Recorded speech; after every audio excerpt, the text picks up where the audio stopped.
Hi everyone and welcome to something rather special this time. This video is a complete guide on how to speedrun Castlevania the Adventure for the Nintendo Game Boy.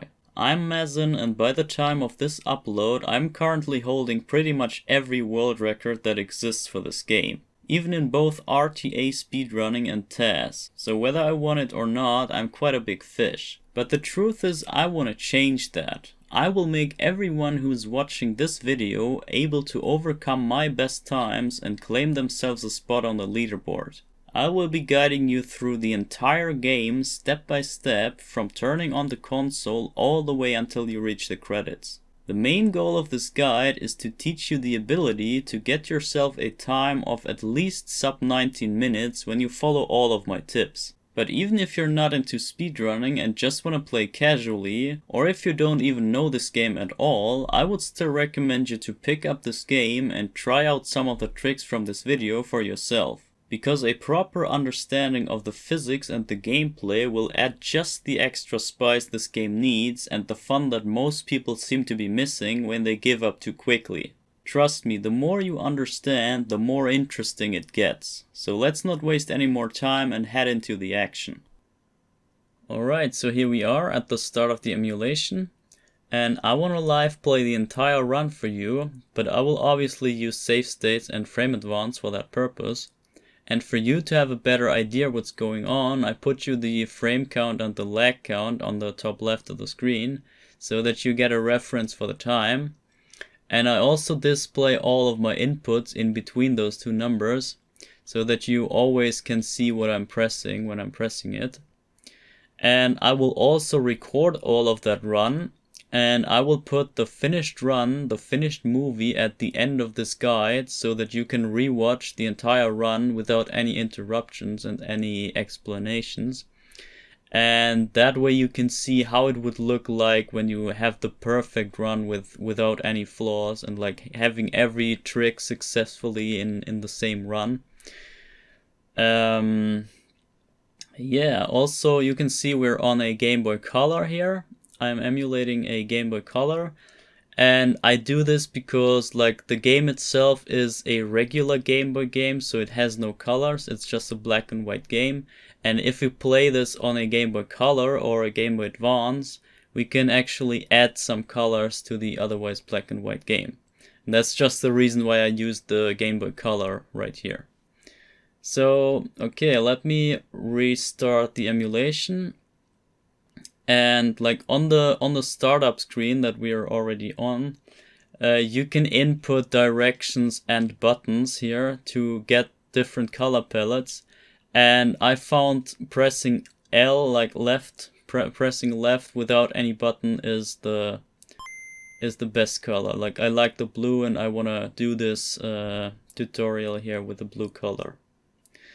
So we want to start with the rules basically. I mean, there are not that many rules. It's just like you want to speedrun this game, obviously. So you just want to have the shortest time.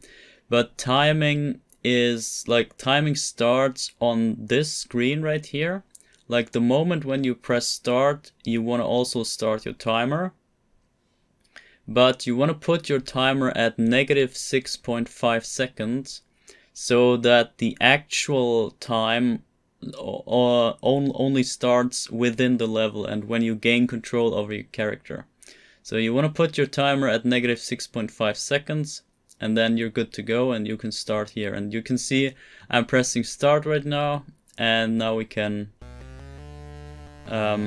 basically start the run from here. And let me quickly make a save state right there. And then I can explain some stuff to you. So, I also made it so that you can see 1,000 frames have passed. So you can actually, the actual run begins at 1,001 frames. So you can subtract 1,000 frames from the frame counter and then divide the rest of the number by 60 and you get the actual real time in seconds. And that way you can kind of make estimations of the timings of certain places. Okay, but yeah, let me explain a little bit about the game first, and then we wanna go ahead and start with the run.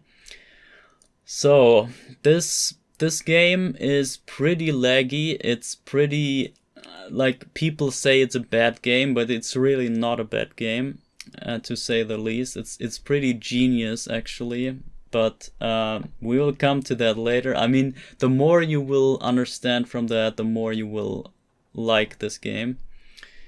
But yeah, basically it has a lot of lag, and the main goal of this run basically is that you want to reduce the lag as much as you can.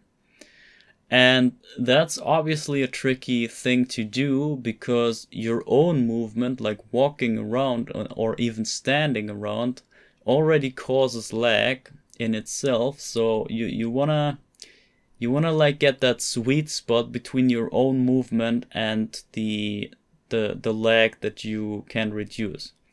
So for example, if we look at this screen here, you see two candles on screen and your character.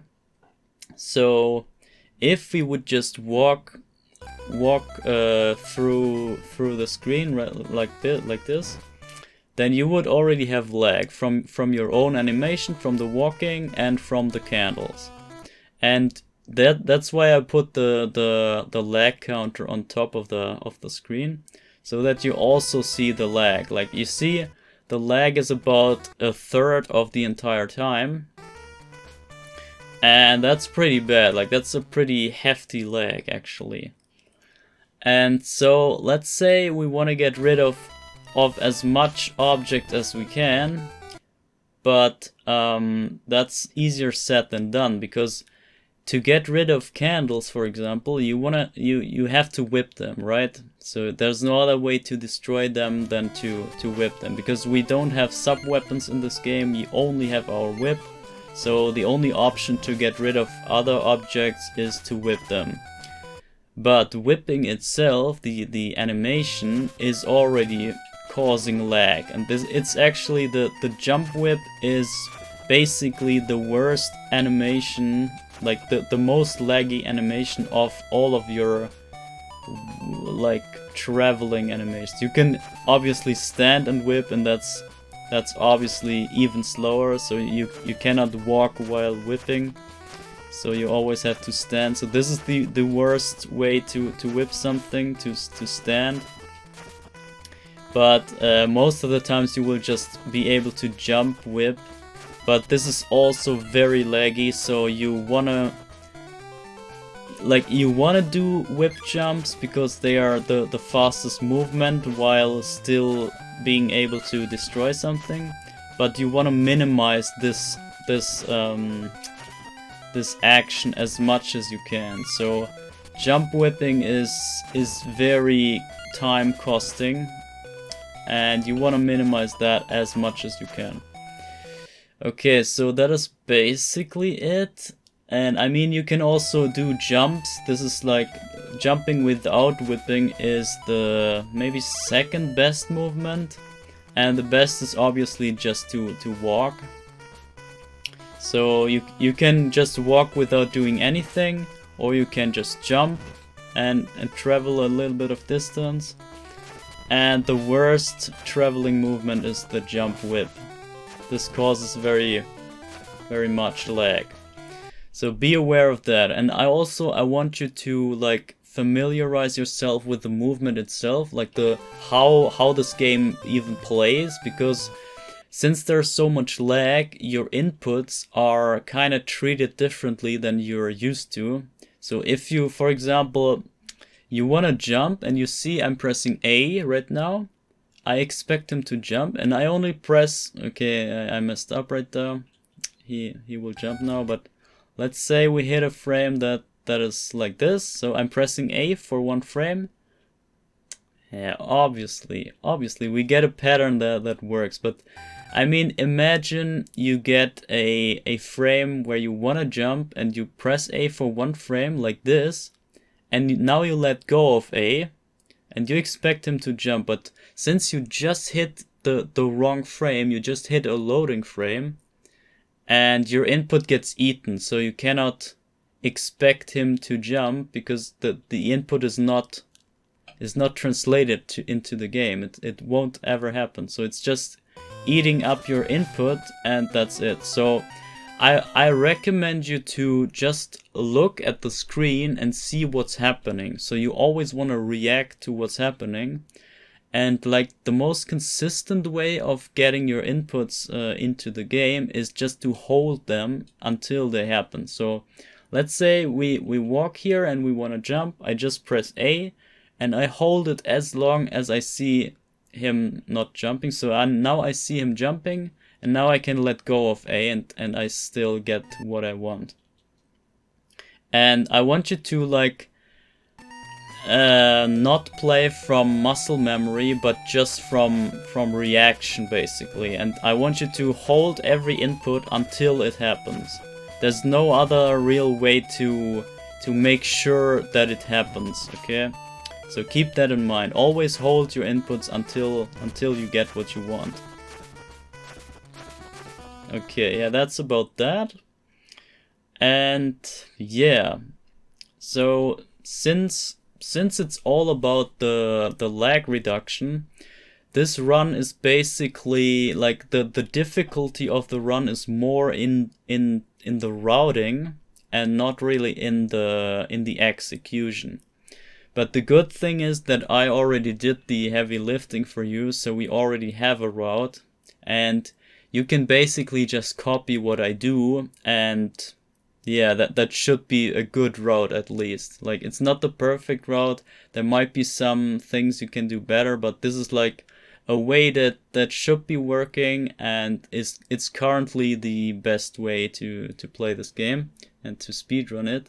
So you will have the easiest time if you just copy what I'm doing. So yeah.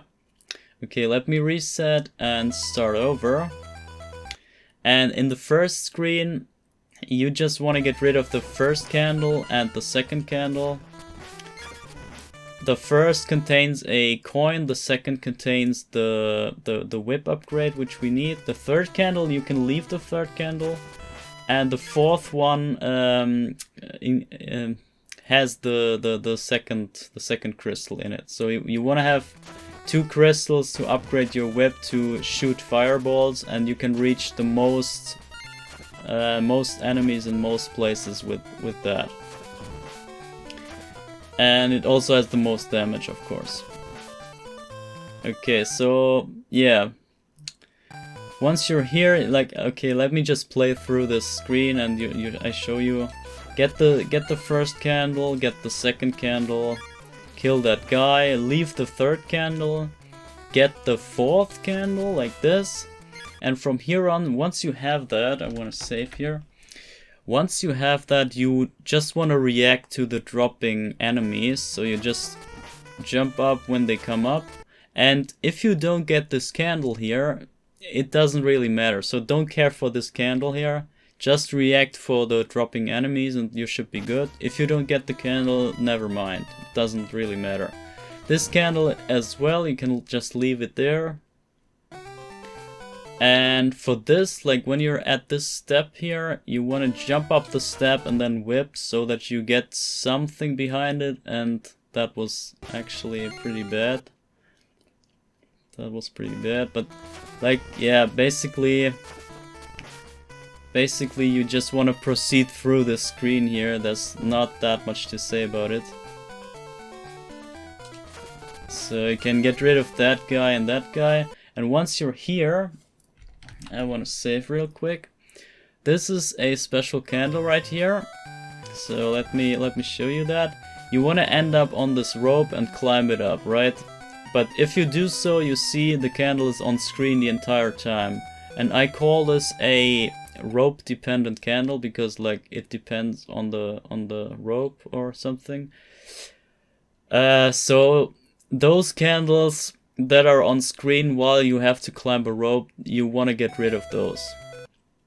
And to get rid of single candles while having the max whip upgrade, which we have, you do this by jumping onto them like that. You want to jump up and immediately press B to get the whip out.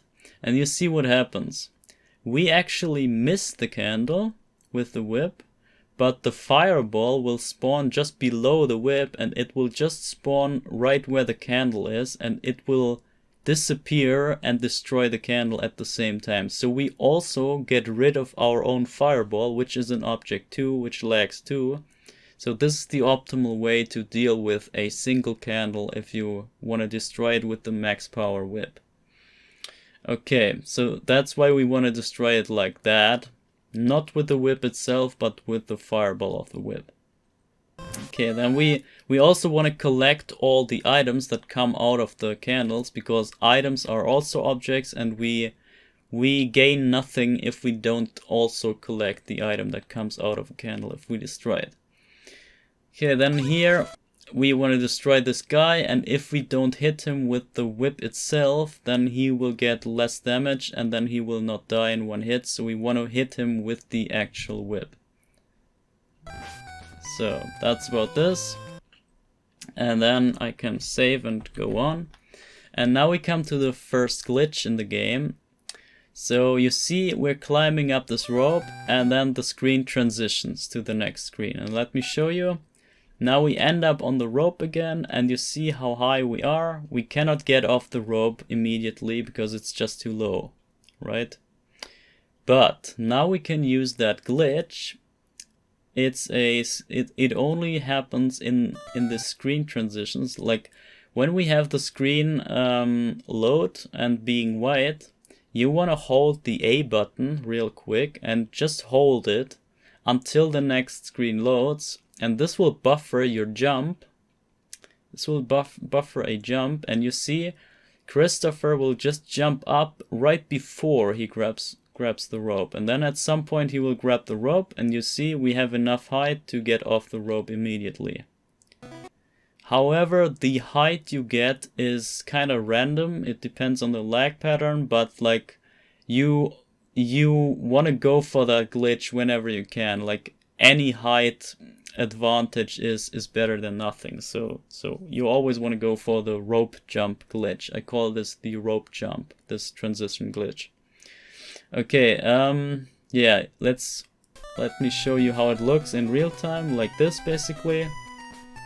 And on this screen I want you to leave that candle here and just walk right there, and I want you to jump here right before this edge, and then just time the whip so that you are done with whipping once you hit the ground, so you don't want to waste time for landing and getting up and stuff. But you want to have the fireball out so that the fireball hits this eyeball, and then you want to jump again, and while you jump up you also want to whip so that the fireball gets this candle here.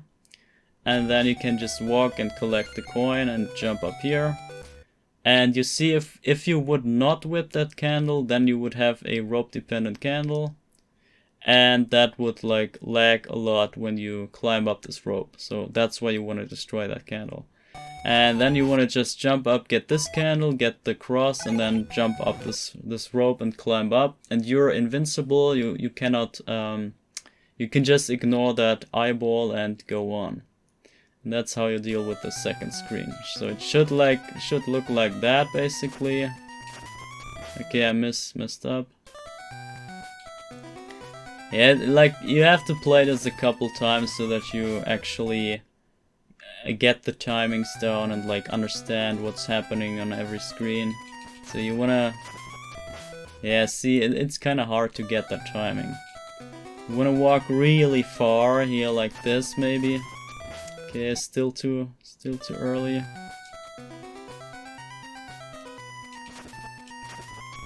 Still too early, holy shit.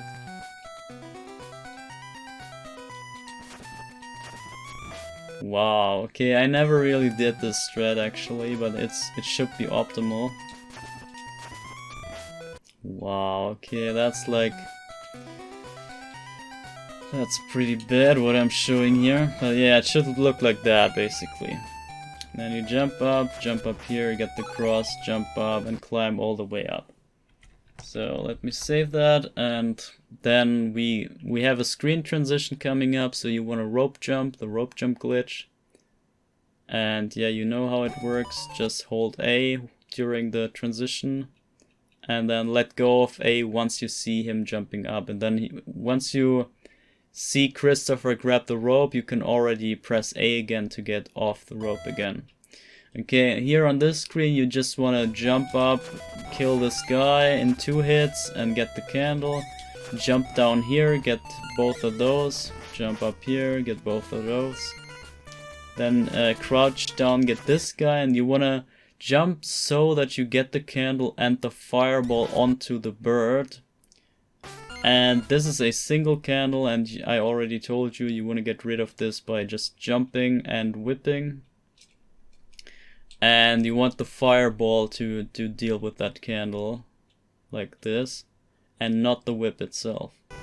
So, okay, and once you end up on this stair here, on the last edge of the stair here, you want to wait a little bit here, and then you want to jump up and whip immediately, so that you get the maximum height and like range of the whip, and the bird will just fly into that, and you will kill the bird that way.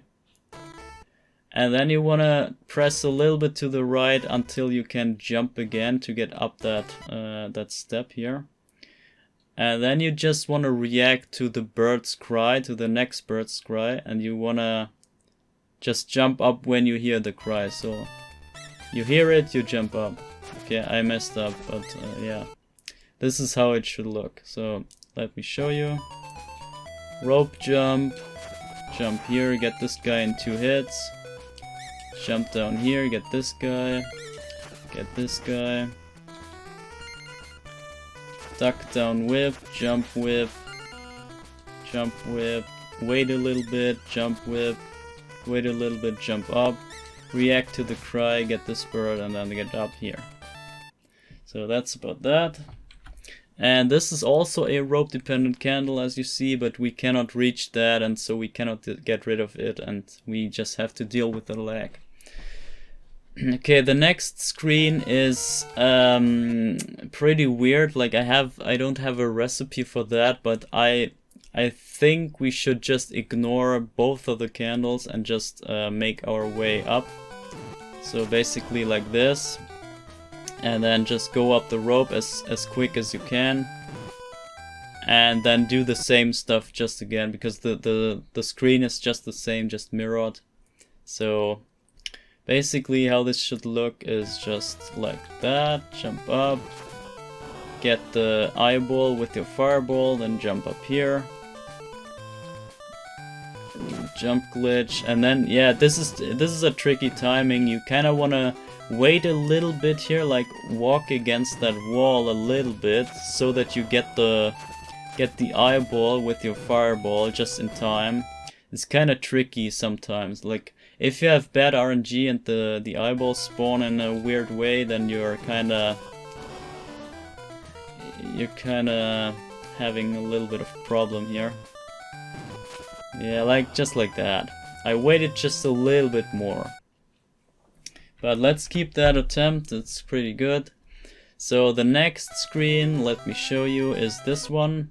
And there's this little creature guy, and we want to rope jump and get up the rope as quick as we can. And then jump off the rope and then jump whip, so that the fireball is just barely low enough to hit this guy. And then we want to walk and get him on the like when he jumps up. Okay, jump up, jump down, like should look like that. So you want to jump off, get one fireball out, then wait a little bit, and then get this guy on the drop down, and then we have to crouch here and kill this guy, and then this is another rope dependent candle. We want to just jump up and get this with the fireball again. And that's about this screen. So you see this was a rope dependent candle right there, so that's why we want to get rid of that. And that's about this. So rope jump, okay, I messed up. Remember once you transition to the next screen from the eyeballs here, you want to be ready to jump off the rope immediately. So rope jump, jump off, and then whip, and then whip again to get him down. Then crouch whip, jump whip, and you're good to go. You can kind of take a breath a little bit here. And you wanna grab the ropes as high as you can, because climbing on ropes is the slowest movement in the game, so you wanna end up as high as you can on the rope before you even start climbing. So if you end up like this is way higher, this is way better than like ending here, for example. You see our head is in the clouds here, and if we end up here, we have to wait like 1, 2, I don't know, 1 or 2 seconds or something. It's pretty time consuming, so you want to end up as high as possible on the ropes. And that's also why you want to go for the rope jumps on every screen transition. So let me try to get a good attempt here, so that we have a good recording later. So this should look good. And now here, this jump is pretty tricky, but this is basically how it should look like. Okay, let me save, and there's another rope jump coming. You see, we got a little bit of height here, and then you want to go off the rope as fast as you can. So, and whenever you want to jump down any gaps here, like you don't want to walk off edges and like fall down. You always want to jump down. So you want to actually jump up and then fall down. This will accelerate your fall a little bit. So this is slightly faster than just walking down. Okay, and since we're already jumping, we already do the second fastest movement, or the second worst, like the in-between movement. Like, as I told you, jumping is the second worst movement, or like, yeah, just the middle. Since we're already wasting time to do that, we can just add a little bit more lag by pulling out the whip, and then just getting rid of both of the candles as well. And as I said, you wanna get all of the ingredients, like the items that come out of the candles. So you want the crystal ball to hit you here. So you wanna be just not far enough for it to miss you. So you wanna jump here as early as you can. As soon as you know, okay, you will make it, you can already jump. And if you wait for too long, like maybe like this, then you cannot get that crystal ball, and that's a bad thing. So let's say you do it like that, then the crystal ball falls behind you and you cannot grab it, and this is like basically the same as if you didn't even hit the candle at all. So you just wasted time for whipping, but you didn't gain time by having the item disappear. So yeah, make sure you hit both of those candles and get the crystal ball, and then you just, before you hit the one up, you want to get rid of that dropping enemy. So get that, and I want to save here. And so the next part is kind of tricky, but I think you should just walk by and walk to that candle, and as soon as you see the bird coming down, like this, as soon as you see the bird hit the screen on the other side, you can just turn around, like a couple frames later, turn around and press the B button. And I think you should get him in time when he comes down, so that you can already walk on and not waste time with the bird flying on screen, because as long as he's on screen, he will lag you. And yeah, so get the bird as soon as you can, and then ignore this candle that you're under. And the next candle, there will be an enemy spawning somewhere. Yeah, like this. And you just want to react to that dropping enemy. You just want to get him and not the candle, but you can combine both. Like if you have a pattern like this, where you can just hit both at the same time like that. That would be perfect. So you wanna, like, this is kind of a bonus if you get the candle as well, but you don't really have to. You really wanna focus on that enemy. And then once you have that, when you reach this tree here, after that tree there will be a bird coming and a dropping enemy, and you wanna focus again on the enemy, on the drop. And so, okay, let me. I hope I can get this frame by frame. It's kind of hard to execute. Yeah, I missed it. But basically, you want to hit that guy and then turn around and then hit the bird after that. But let me do this section in real time. So you want to walk up to this candle, turn around, kill that thing, kill that bird, get the drop and the candle. Now let me save here. Now you just walk on and react to that enemy and then turn around and get the bird. And once you are here, this section is already done. You just want to keep holding right and then just react to every drop that drops down here and kill it as soon as you can. And yeah, once you're here, you sometimes have bad luck, just as we have right now, and you have a drop coming up on the next platform. And I would just wait here and just jump up and kill that guy as soon as you can. Okay, let me do that in real time. Yeah, maybe we have other RNG right now, I'm not sure. But basically you want to destroy that guy, and once you land here, you want to turn around and then get the bird from here. But if you don't have the dropping enemy on that platform here, you can just jump up here and then jump up that platform, then immediately turn around and get the bird here. So it kind of depends on if you're lucky or not and get the dropping enemy or not. But it's either way, it should be pretty fast. So don't worry about which pattern you get, it doesn't really matter. So you see, we see the enemy, we kill him, we kill the bird, and then we go on just like that. So, one more time, react to every drop here. There could be plenty, like there could be like 3 or something. I think 3 is possible to get. Okay, now let me save here. And now we come into the jumping section. And you're not really used to jumping so far, because in the rest of the level you never had to really jump. Like jump over gaps, only jump to reach some height or something, but not really for gaps. And I want you to jump here on the last platform. You don't have to jump here because you can just walk and go on, but I want you to jump to get that acceleration on the fall, so you fall a little bit faster on the last platform. And now this first gap here is pretty tricky. Like this often trips me up because I'm not used to the jumping, and I often end up dying on this pit here.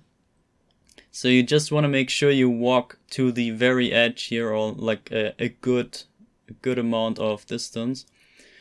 Basically like that's enough already. And then you want to jump up, and once you jump up here, you also want to whip here, so that the fireball travels a little bit of a distance, but not too much, and then the fireball disappears and the candle disappears too, and then you have no lag in the entire section here, or like no additional lag until you reach this part.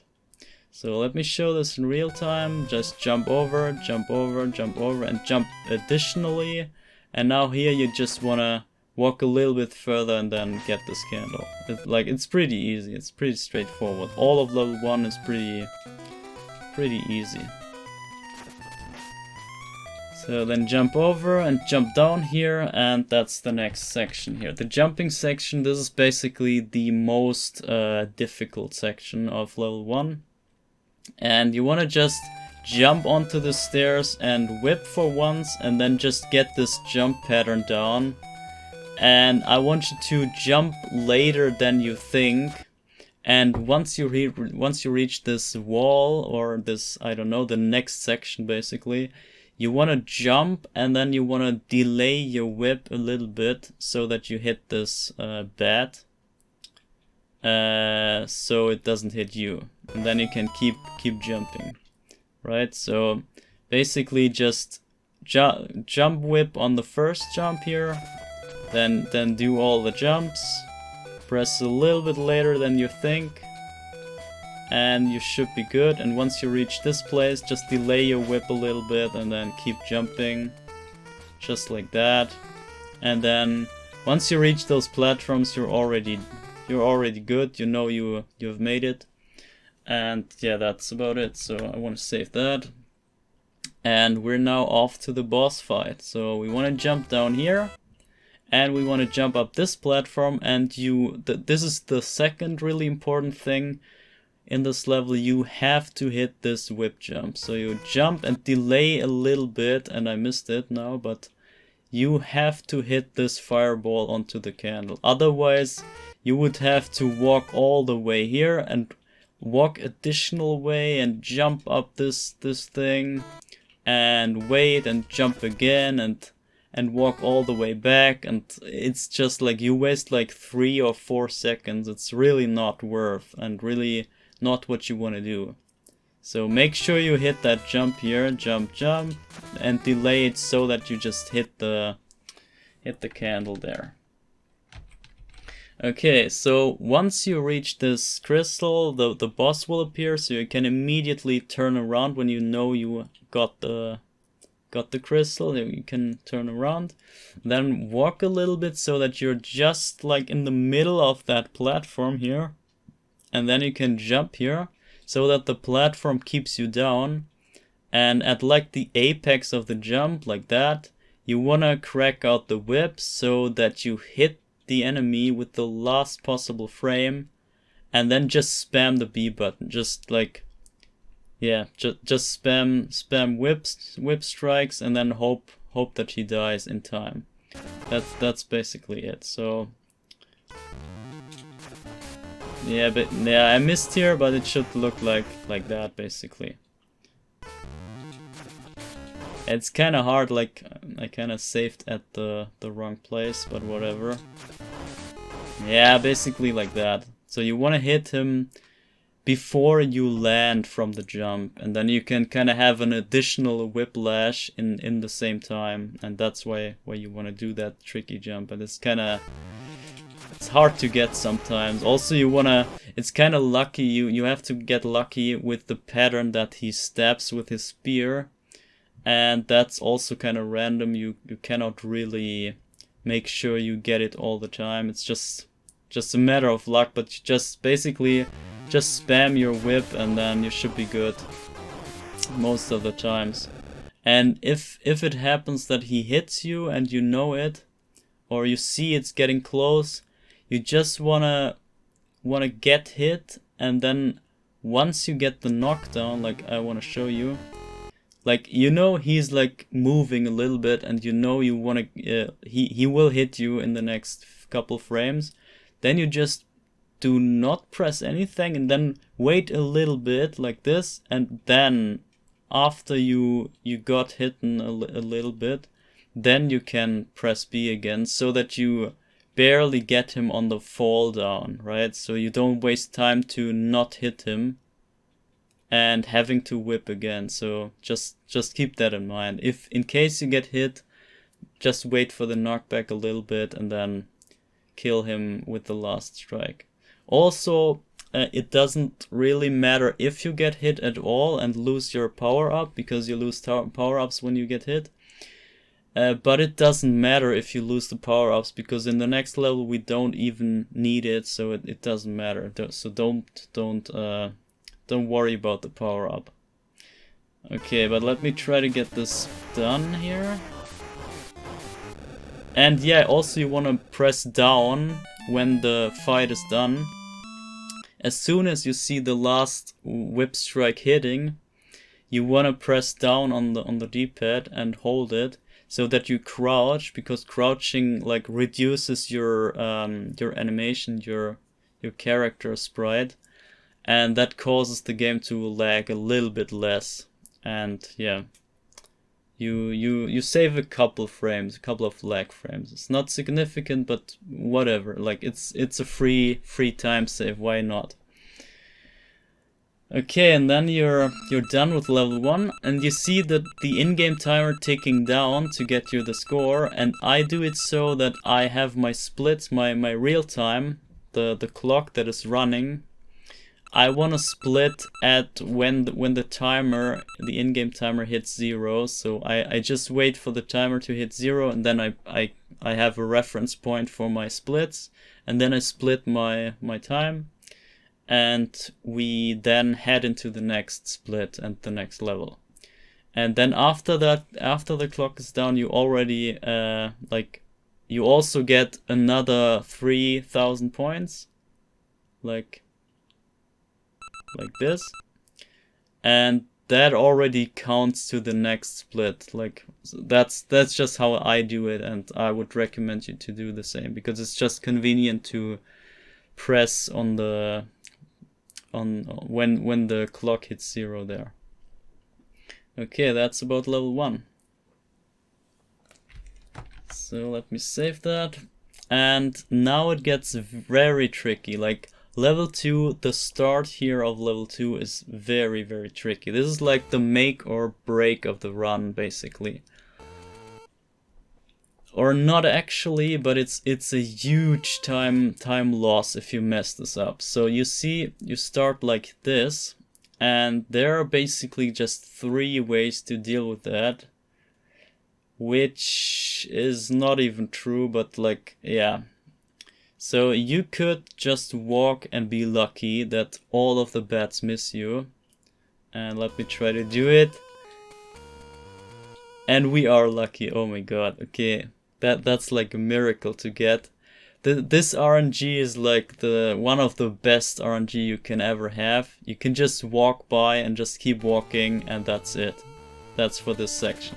And get this candle and walk by, and you see here you have no bats at all, and that's actually what you want. So you do not want to kill the bats in the first place, because they would just respawn here and cause you to kill them again, and like you waste a lot of time by all of that lag that you produce by that. So you want to have them alive and just walk by them and then have them not appear again here, and you save a lot of time by doing so. So this is what you just saw is the actual best you can ever get. But this is like the god RNG, one of the really lucky RNGs, and you're not really, you don't want to rely on that, okay? Because it's so rare to get, and like of course I get it here, sure. But let's imagine we don't have so much luck. So let me like wait a little bit, and let's say I jump over here and I jump here. And let's say the right bat doesn't act like we want, like just like that. I cannot get past it without getting hit. And if that is the case, which is most of the time, then you have no other way than to kill them or waste a lot of time to like get past them. It's just a pain in the ass here. And how I usually deal with it is I start the level and I jump down this pit and I jump up here. And now you have 2 options. You can either, okay, let me just save this and show you what I mean. You can now, once you land here, you can either jump up into that bed and like hope that it hits you, and then immediately get out your whip so that you get this candle on the very top. But it's crazy hard to do it this way, because I mean, you really have to react very fast. And then you want to just grab that invincibility cross, and then you just want to walk by, and you got hit, so you lost one of the power-ups, so you only have 1 power-up right now. And let's say you got hit by the boss in the last level, then you would have only 1 power up, and now you would be down by like on 0 power ups. If that is the case, then you would have to whip this candle, because this would contain a crystal ball, and then you could power up to level 1. But since we are already there, we don't get a crystal ball, and we just can proceed right now. And you see the bats are not showing up again, so this is what we want. And then we just get rid of this candle here, and we whip the next candle, and you see this is the second crystal ball, and we need just that. And we're back to level 2 whip. And yeah, we can shoot fireballs again. This is what we want. And the second version of this trick is you want to jump. No, whoa, wait, I got the save state. So once you land here from the jump, you can also turn around to the left and then pray and hope for the best, and jump up and hope that the other bat is turning around, which it doesn't. And then you get hit by the other bat, and then you get knocked back, and you can whip the candle on top from this side. So it's either left or right, it doesn't matter, but you have to do it from the right side of the cave. You have to do it from here, from this position. And you can also kind of wait and try to react for the bats, but it's just a gamble either way, so there's no way you can really know what's happening. But let's try and see if we get this God RNG again. Wait, how do I do it? Yeah, let's see if we get the God RNG again, because that was pretty sick. Okay, no, see, we cannot get this again. I'm not sure if we get it here. No, not even there. You see, it's like it's almost impossible to get that God RNG. But obviously you can go for that if you want, but yeah, I mean like that. Let me do it one more time to do it successfully. Jump up here, wait a little bit, jump up, and really be careful with this timing. I messed up here again because it's crazy hard. But basically just react to what's happening, like this. Should look like this. And then once you get this here, you don't want to whip the bats, as I told you, because you have to whip them again if you kill them. And then just get to this edge, so you don't even have to jump this step up again, because you just get the cross from here, and then once you get it, you can turn around and just go. And since you already have the level 1 whip already, so you don't even have to whip this candle here. You can just walk by and then jump, get this candle because you jump anyway, then jump up here. And like when the bats follow you this far, you can also, it might be worth to turn around and kill them, but I mean, I will just run away. Like, this is the worst. You don't want to have the bats following you, because they lag you all the way, and this is very hard to deal with. So I usually do it like that, and I messed up because it's almost a 50-50 gamble, and I found it easier than the other strat, like this strat. So the way I do it is just I jump, and then turn to the left again, jump, turn to left, jump, whip, and then get the cross, and then go on. That's how I usually do it. So let's see and see if you get the bats like that. You might want to turn around and kill them, because I don't want to have them in the other screen. But this is like the only really RNG heavy part of the run. If you get past this, then you're already done. So let's go with this, okay? So let's save here and let's go with this attempt. And yeah, you want to jump down here, get this crystal ball. And now you jump, and you want to have your whip out just in just in time to hit that candle, but not hit the ground, and have the fireball coming out, and the fireball should fly and hit the the fire thing from the Firespitter guy. It's kind of hard to get this timing here, because like the fireball often gets eaten by the candle. So you want to have it just like that, so that you have the fireball be destroyed, and then you can deal with that Firespitter guy. Okay, so let me try to get that.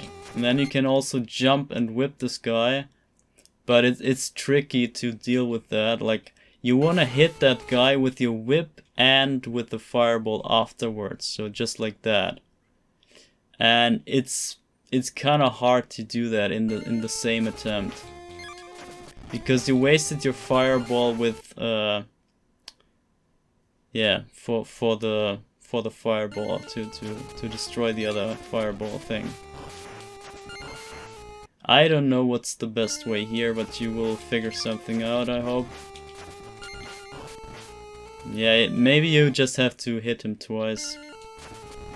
It's just how it is. But the important thing is that you destroy his fireball, because if you don't do that, see what happens. The fireball is out, and say you want to deal with this guy here, and then you want to go on, and then the fireball is there. So you want to get rid of that fireball at all costs. It's the most important thing here. Just get rid of that fireball, and it doesn't matter if you get the guy. And yeah, I just killed him in one hit here. And then just get rid of that candle. And once you're here, I can save here. Once you're here, you just want to jump up immediately, and then jump whip, so that you get your fireball out, and then that way you can destroy the other fireball from the other guy, like this. And then you want to jump up again immediately and hit him with the whip, and you see the fireball is still there, and the fireball will hit him as well, so he will just die in the same whiplash. And you want to have it like that. So yeah, jump up again, and just keep walking. Basically like that. So now here comes a very tricky part. You wanna walk at like maybe like this, and then jump up, and you wanna get rid of that fireball thing as well, because if you don't, then it will hit you and you lose your power up and you cannot shoot anymore, and you're pretty much fucked. So just make sure you remember that there's a fireball thing coming up here, and this is like the best case you want to get. So you hit the candle and the fireball with your whip, and the fireball of your whip hits the other candle as well. So that's the best case you can have. So, and now we have one of the trickiest parts of the entire run. But this is just a super trick that I do not necessarily recommend you to go for. So let's say, like, I mean, if you want to really max out your run, then you have to go for this trick. But it's so unlikely to get that I cannot even recommend it for perfect runs. Like, yeah, maybe for perfect runs, but... So if you get this coin and just walk by, then you will see there's a Firespitter guy on the top floor, and you can just ignore him and go by and like do your thing here. And let me just progress here to the end to show you the difference. So let's say we do it like that, and I want to walk off this edge here and see the frame where we end up, okay? So let's say,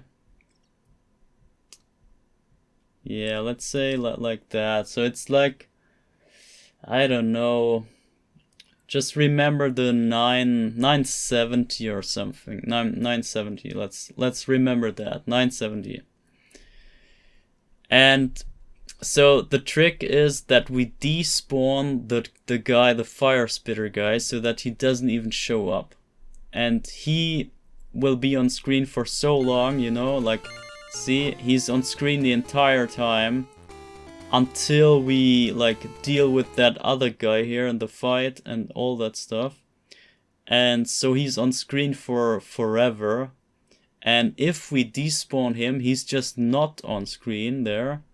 And that will, like, speed up the game tremendously.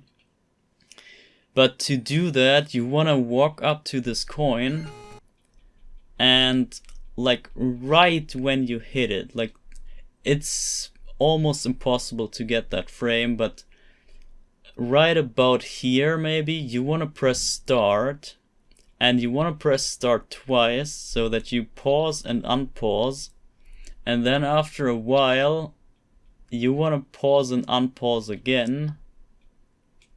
And then if you did it right, okay, I did it wrong.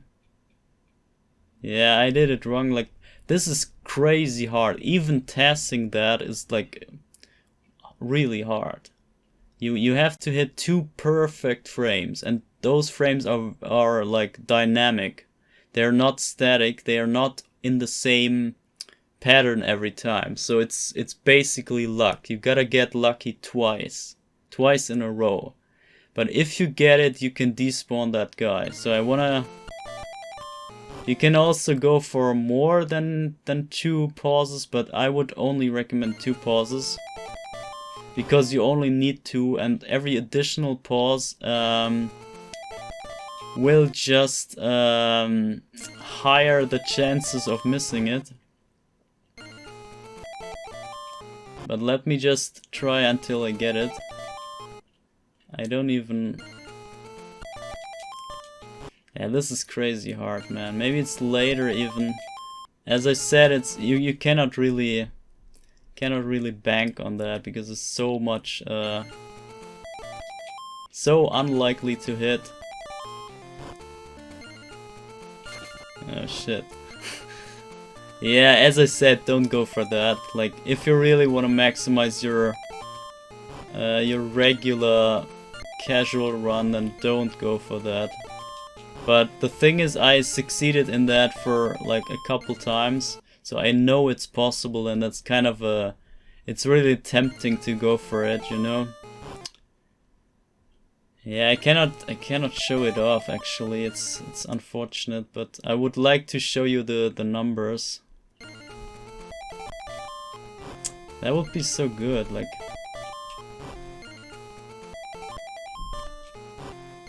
Come on, please. Give me once. I want it once. And you see, you waste a lot of time by just going for that, because you don't wanna do the pausing, because you just waste time for that. Damn it.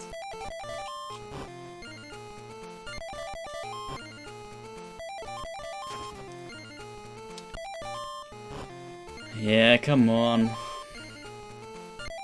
Yeah, I mean, I think we should just not go for that, but I'm just saying that it is possible sometimes. It's just insanely hard, insanely hard. Yeah, just let's just not do that. So do not pause here, just go by and do your thing, then jump down here, get this candle, and then jump over the boomerang and get this candle while you hit this guy with your fireball, and then hit him again with the whip and the fireball. You want to space this really good so that you can hit, like, kill him in 2 hits, and then walk by as far as you can, as fast as you can. So let's do that again. Get this candle, jump over the fireball, over the boomerang. Then you can already start walking again when you killed him. And I messed up, so I wanna have a clean recording for later. So jump over, get him with the fireball, get him. Yeah, see, I missed here. I just hit him with the fireball, and you want to hit him with the whip as well. It's pretty important.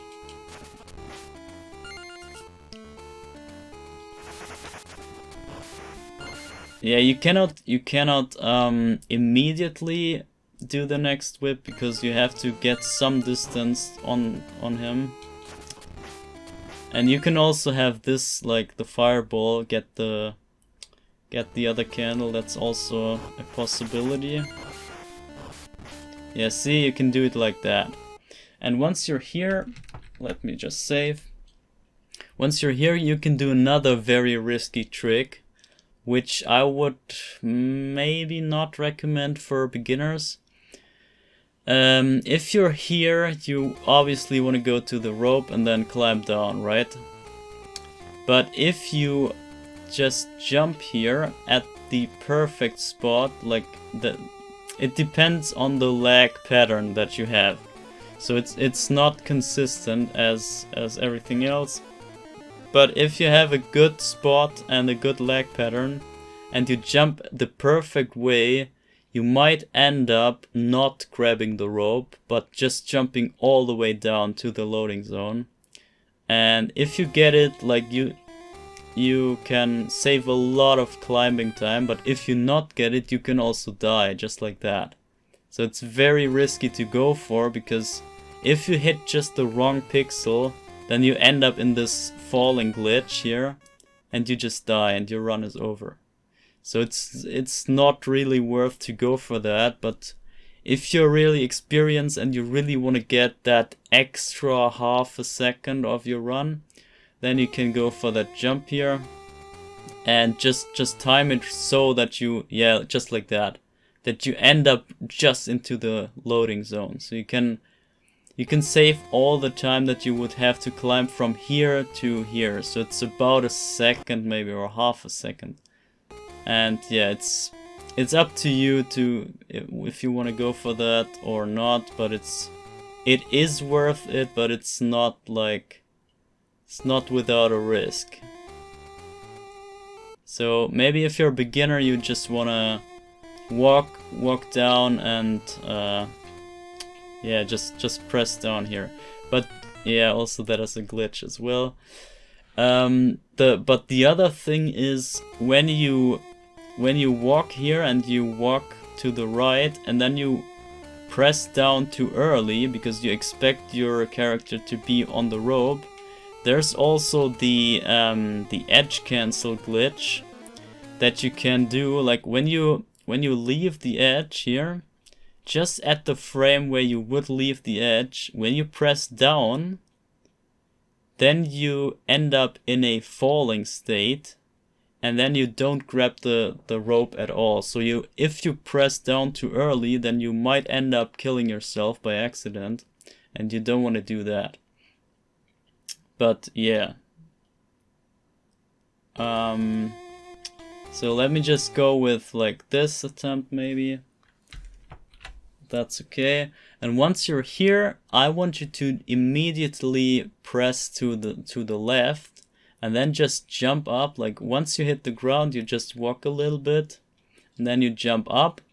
And once you're up, you don't want to whip immediately, but you want to whip like at the apex so that the whip comes out at when you're already falling. And about this height is the perfect height that you want to have. Because most times, like, there are only 2 patterns of fireballs from the Firespitter, but I think both will be hit by the fireball when you do it like that. But in case you miss or the other pattern doesn't work out for you, you can also like stand here. Oh wait, I think I can manipulate the...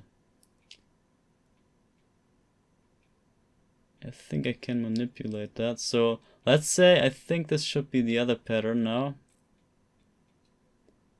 So let's say you do this, and at the apex you do the whip, and I think this is the other pattern, isn't it? I'm not quite sure, but it should hit both. And if it doesn't hit, then you can do another whiplash just here, just when you land. So let me show you how this looks. Jump up, whip, and if you don't hit it, just hit another whip here, okay? So that you get rid of the fireball. So don't jump up and don't do it on the highest position, but just wait a little longer so that you get like a middle fireball like that. Try to go for that, but it's like, in case you miss it, in case you press too early, just press again so you have 2 whips to get that fireball. Or the alternative way is you can just walk, you can just press left, walk and jump, and then react to what's happening. You can also see, okay, a fireball comes down and you see it, you can already like see it like now, and then you can press whip and you barely be able to get it on reaction. That's also possible. Like that. And then you can jump whip that guy to kill him. So if you jump like that and have the right distance, and then you just drop down, and then you get this whip and fireball combination here, then you can hit this guy and like kill him in one hit, and that's what you want to go for. So just like that. And then you want to jump down here on this platform, not like that, but yeah, it's kind of tricky to show in stop motion. So jump down here, and you can also jump whip this candle, because if you kill it with the fireball, you don't really waste time, and you also yeah, I don't know if this is worth, but you can go for that. So this screen is another tricky one. You want to go past those platforms, but like if you walk too far, like, oh man, if you walk too far like this and you jump up here, you end up and you want to jump and whip, obviously, because you want to also destroy both of the candles. But if you walk too far and you jump whip, see what happens. You trigger another glitch and you end up on the platform here, and you get sucked down, and there's no way you can like live that. You will just lose all of your momentum, and the platform is also gone. So be aware of that. You never want to walk too far here. So, but you have to walk a little bit. So the perfect amount is like maybe like this, so that you're like kind of lined up with that edge, and then you want to jump and whip. And this should be good. Yeah, this is good. And then you just let the crystal ball fall, and don't care for that. Just walk a little bit and then jump, maximize your distance. And then just don't care for the crystal ball, because you're already on full power. And just walk by and like make it over to the other side. And that's it. In case you got hit in the stage before, or maybe you messed up the bats or something else, and your run is kind of like crumbling, then you can just recover by this crystal ball. You just want to walk here and then jump up, get this candle, and then jump up and then proceed here. Okay, I messed up now, but you get the idea. Here's just your backup crystal. This is what you get when you mess up. So even when you're down to level 1 whip, you can still recover from here. So keep that in mind. Okay, so you want to have it look like that basically, and you can do the drop down here again. You can jump up here, and if you're lucky, you just end up at a perfect jump like that. And you see I'm landing on the rope from here, so I kind of I made up a little bit of space to to not be that I don't have to climb down, you know. Okay, so let me save here. And now the next screen is also a little bit tricky, because you have those two Firespitters. So the first thing is you want to walk up, and you want to walk until like maybe this place here, and then you want to just do a standing whip here. And you want to wait just as long so that the fireball can approach you, and then you can hit him and get rid of him, or of it. And then you want to walk just as far enough so that you can jump and whip this guy, and so that he dies in one whiplash. So like this, and the fireball finishes him off. Yeah, I missed it, okay. But let's say he's dead. Then once he's dead, once you successfully killed this guy, you want to look at the bottom of the screen. You want to see what's going on there. And you see there's a fireball, and it just bounces off so that it gets back into the screen. And once you have that, you know that you have to wait anyway. So there's no point in rushing, because you have to wait until the next fireball comes around, and the next fireball, this one, bounces off the wall here, and once it is like here, once it hits the other wall, you can already walk off this edge. You can either walk off here, or you can do the edge cancel trick, but it doesn't matter.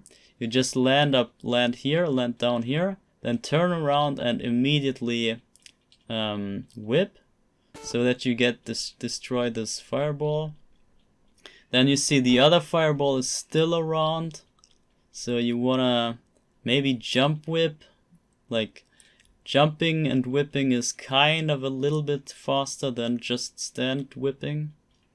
So you wanna just kinda deal with that fireball, and then once you have it, you can approach the Firespitter and then kill him off.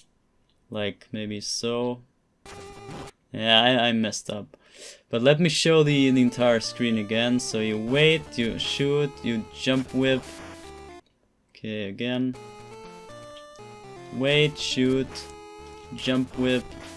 And then look at the fireball, then wait here, knee down to reduce the lag, knee down here. And let me save this. Knee down, and then wait for the other fireball. Okay, that was too ambitious. And then jump down. Okay, that's not gonna work. I just thought I could maybe wait a little bit, but yeah. Destroy that, and then somehow get through that. Like, this is the worst scenario here that we have. Ah, damn it. This is basically the worst scenario. Yeah, I like usually, or when you're a little bit more lucky than I am here, then you have one of the fireballs go away, and just you just have to deal with one fireball, which is way better. But yeah, let's keep with that. Let's keep with that. And okay, now we are at the most important place of level 2. This is the Eyeball Bridge, and this is where you can save so much time. You can save, I don't know, half a minute maybe? It's like this screen is crazy. This screen is what you really wanna maximize. So watch carefully what I do, and remember this pattern, because I think this should be close to optimal. Okay, so you land here. You first want to get rid of this candle. So you jump up and get it with your fireball, like this. Then you collect the coin and walk. Keep walking, and you want to walk as far as you can. And now it depends on what you want to go for, but I would maybe recommend to walk as far as you can, then jump over that eyeball like this, and then wait a little bit, and then whip, just like so, so that the fireball flies even further. And then once you land, you want to turn around, and once you see your character turning around, you want to crouch down, and then you want to whip. So you want to crouch whip and then get both of the eyeballs down, and then immediately press to the right again, and then keep walking. So this is the first pattern here. So let me show this in a real time. Get this candle, jump over, wait a little bit, turn around, get both of those, and then keep walking. It's kind of hard when you do it the first time, but this is how it should look like. And yeah, let me save here again. I'm gonna save this in a special save state. So okay, and now we can save this here. Okay, so that was the first pattern. Now the second pattern, you want to collect this coin, and once you're here, you want to jump just so that you land on the bridge part, you know? So you jump up, and this is too early, but you want to land like here, at least like here. And once you land, like before you land, but you want to jump and whip just so that you land on that, like maybe so. This is too early, but you want to land basically like that, so that you have the fireball coming out in that height. And yeah, you can even do it later, it doesn't matter, you can do it later, but you want the fireball to fly like that, basically. And then you want to kill that eyeball, and then keep walking. And once you're on almost the edge of that bridge thing, you want to turn around, and then whip again, just standing whip, doesn't matter. Why does it not work? Come on, yeah, like that. And once you got that, you want to turn back around and then jump over that gap and jump whip so that you get the candle there. So let me show how it looks. Jump whip. Okay, that's like the optimal way to do it. If you do it just early enough so that the eyeball doesn't even explode on the bridge, that's even better. But yeah, usually you will get like something like that here, and then you want to walk and just turn around and then jump whip and get that candle. So that's about this. And now the next pattern, you wanna jump into that coin. So you wanna, once you see that coin falling down, you wanna jump into the coin and do the same thing again, like just land with your whip active and have the fireball like, okay, that's probably too high, but about that height. And then just keep walking, and yeah, I missed, but it should hit that eyeball there. So let's say, yeah, you can walk a little bit further, just like so, and then land on that thing. Yeah, maybe like that. That looks good. So, and then you walk and you destroy that eyeball, and just keep walking, and don't mind that other eyeball. Just keep walking, and just concentrate for that gap here, because the lag will now really trip you up. Like this will switch from no lag to insane lag at a moment. So it's you really want to be on the lookout for that. So just look what's happening on the screen and only react to what you see. Don't care for the timings. Just look what's happening. And once you're like here, you want to hit A and hold it, and then you can make this jump. Okay, so again, you have the coin, you jump on that coin, get that, and jump over. So it looks so easy, but it's really not as easy. Okay, and once you're here, you want to destroy this candle with the fireball, of course. Then you want to get that heart, and now here it gets tricky. You can be lucky and you can be a little bit not so lucky.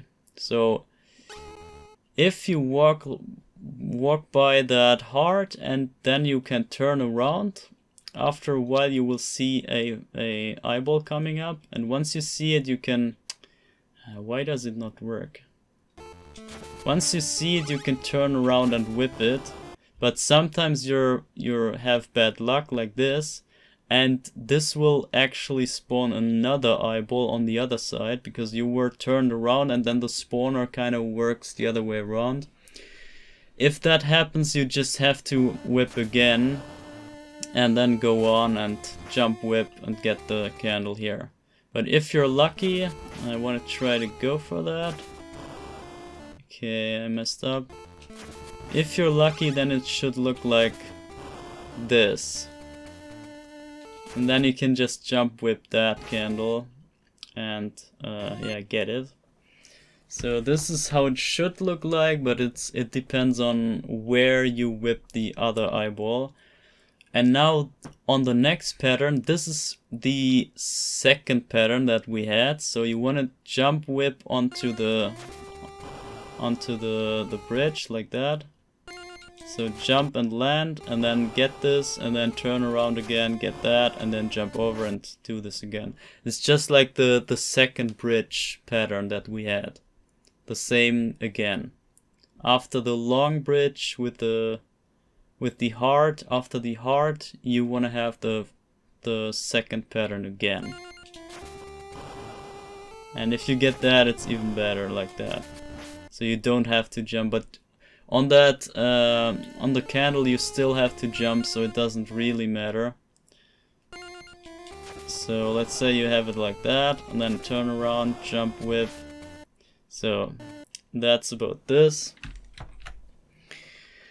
And now the next pattern is you just want to walk. You just want to walk, and then you will see an eyeball coming up, and you just jump over it. So you wait for it to come, then you jump over, and then you turn around and whip it behind you, okay? This is... why does it not work, man? The fucking lag. So jump over and kill it from behind, and then just keep walking, because if you do it just so, then you see the next eyeball spawns just in that hole. So you get rid of 2 eyeballs by that. Then you whip this candle, get the coin, and you walk a little bit more so that maybe you can use the background as a reference or something. But you can now walk a little bit and then jump at like this position, and then jump whip so that you hit the right height. And this will just hit the next eyeball. And after that, there's another gap, so you want to cross that. Jump and whip, so you get the candle. And now you want to land on this coin. So you want to jump and land on the coin. And with the whip out, of course, so you get the first hit. And then you can jump immediately again. And do just the same thing again. Yeah, I messed up here, but just like that. So you get both of the eyeballs, and then you can jump up this last step here and do it just one more time, and you get the last eyeball. And then you can jump up and get both of the candles and just do them so that you get the items. And then you can also go for the drop down here as well, but as I told you, it's pretty risky. But here it's really worth, because like there's such a long rope, so you can like save a lot of time if you get lucky with the RNG and the lag pattern that you have. So let me show the entire eyeball bridge again, so that you get the pattern down. I mean, you see it in the other recording as well, but yeah. So jump with this candle, walk, walk, walk, jump, delay whip, turn around, crouch whip, get this, jump, whip, turn around whip, jump on the coin whip, wait a little bit, watch for the leg, get the heart, turn around, yeah, turn around whip. I messed up here, but yeah, imagine we got it, then get the next candle. The second pattern, jump whip, turn around whip, jump whip. And here just jump over the eyeball, get it from behind, then get that coin, jump whip, jump onto the coin and jump twice and get both of the eyeballs, and then jump one more time, and then you're done, and then go for a rope jump here, like a downwards rope jump. Yeah, I think this is a better attempt. I don't know where this was. This was this one, okay. No, what? No, it wasn't. That was the jumping eyeball. I know. Okay, like that. Walk, jump, whip, jump, whip, jump, whip, jump, whip, jump, whip, jump, whip. Just like that. And then just go down and get the next screen. So, okay. That should do it for this. And now here on this screen, this is like one of the easiest screens. You just fall down until you hit the ground, and then you just wanna react to your character. You press to the left, and once you see him turning around, you can already press the A button, and he will have just the right space to get down this whole pit. And then it can turn around again and get this rope and get down. So it's that easy. So just do it like that and then go down. Actually, just the same thing for here.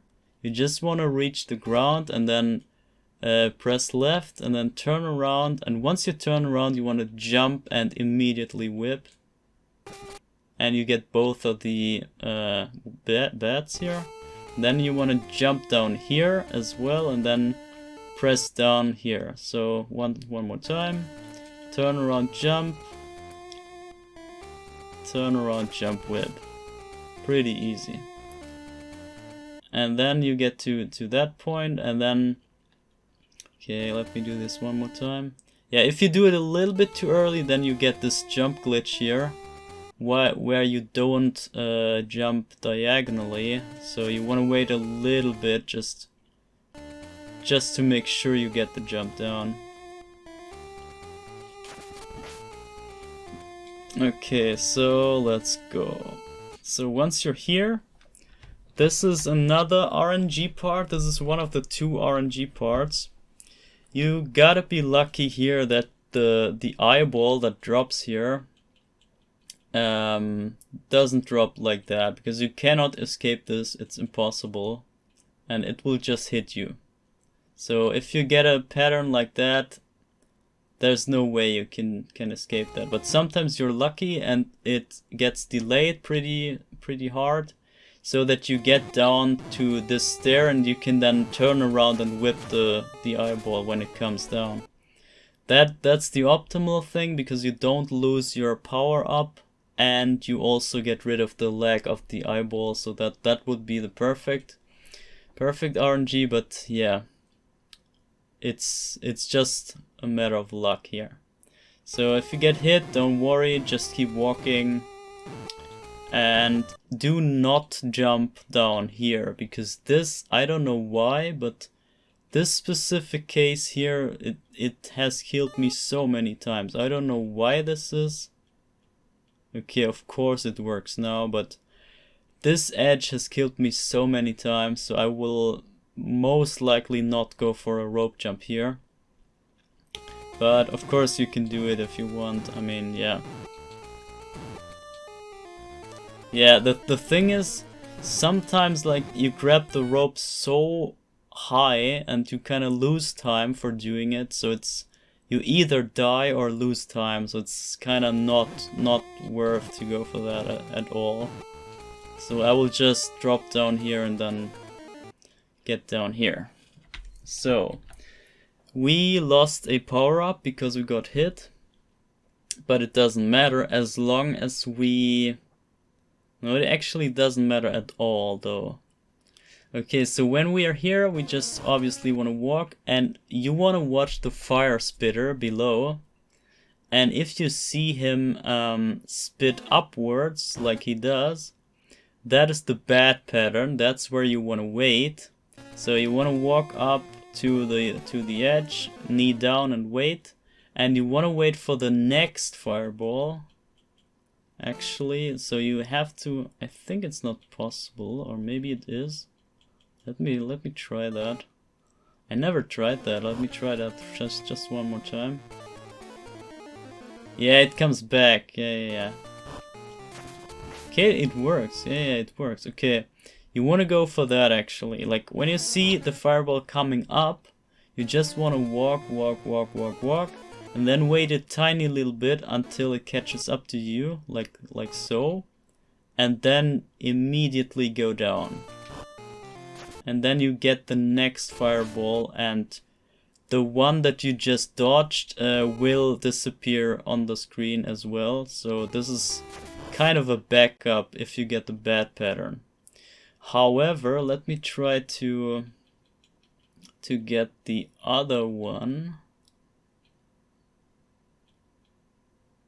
So this should be the other one, right? Hopefully. Yeah, this is the downward pattern. See? I just paused at a specific frame to manipulate the RNG. So we now have the other pattern, and you see, by the time you walk here, the fireball will go away. So it's not on screen for very long, so you can... Yeah, you can proceed without waiting. And you want to get the drop down glitch here, so just when you're about to fall, you want to press down, and then you crouch, and you just slide off the edge, and then you crouch in mid-air, and that's kind of a weird glitch. So you just fall straight down, and that kind of saves a little bit of time. But yeah, I mean, it doesn't matter here, but you can go for that if you want. Then basically just react to that fireball. I think you can jump up, like it really depends on what's happening on screen. Just react to the fireballs and get rid of them. So you want to wait, want to go down. Wait, I did this really quickly. Yeah, you have to be extremely quick here to get the other fireball if you want to have the backup strat. So when you get the upward pattern, then you really want to be quick on this drop down here. You want to just drop in between that sweet spot. Why is my fireball not coming out? But I want to show you the other one as well. I want to show you this pattern as well. So you want to just go down and then react to the fireball and then get this guy down. So basically both ways are kind of almost the same speed. It's just the lag that you get from the fireball that is the bad part. And yeah, I want to get a good recording here. That's just why I redo this so much. What? Oh, we don't have a fireball. I'm so dumb. Okay, I forgot we're not on the level 2 whip. So never mind. We don't even have a fireball, so we have to strike twice. Okay, now here is nothing. You can just walk and then grab the next rope and get down. So now we're at the checkpoint. So if you die here, you would spawn again here. And so here you just want to drop down and whip, and depending if you have the fireball or not, you can hit this guy in 2 hits or in 1 hit. And here you just have to do 3 hits to get rid of him. There's just no other way. And I don't know why I ducked down. Maybe it's kind of a habit thing, I don't know. So, however, if you whip this candle here, you get the crystal ball and you're back to level 2 whip. So that's about it. And then you do the drop down here. Here it's very unlikely to die. I don't know why, but I rarely died here. So here I would go for the drop down. So, and now we're up to the boss fight. This is the most boring boss fight. Basically you want to destroy this candle, and I make it so that I destroy the candle here with the fireball, and then I jump into the crystal ball and whip, so that if the boss will spawn in the left hole, then you see the fireball will just kill him in the same frame. It's kind of a gamble, like, I don't know if you want to go for that, but you can do if you wanna gamble. And then I just place myself here and duck down to reduce lag, and then I just react to whatever comes. Jump whip, or maybe if you get the other hole, you just do a fireball. And you just react to where the other guys come. So if you can shoot... If you lost all of your power-ups and you only have the level 1 whip, you can still just be in that position here. I will show you this when the next frog comes out of the right hole. And you basically just wait for the battle to be over. So now we have a frog on the right side, and imagine we don't have the fireball. You can just wait here and he will jump out. It doesn't matter if you like get that lag, because you save a lot of lag with not having the fireball on every whip strike. So you will make up for that even when the frog is out.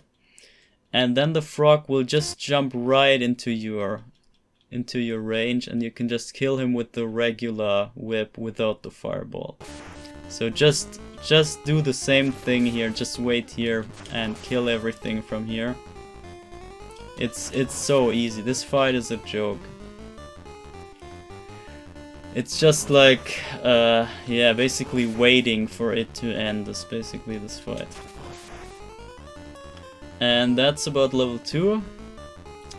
You obviously always want to crouch so that you reduce the overall lag. Here it's very worth in this fight because it's so long, so you gain a lot of lag frames from that.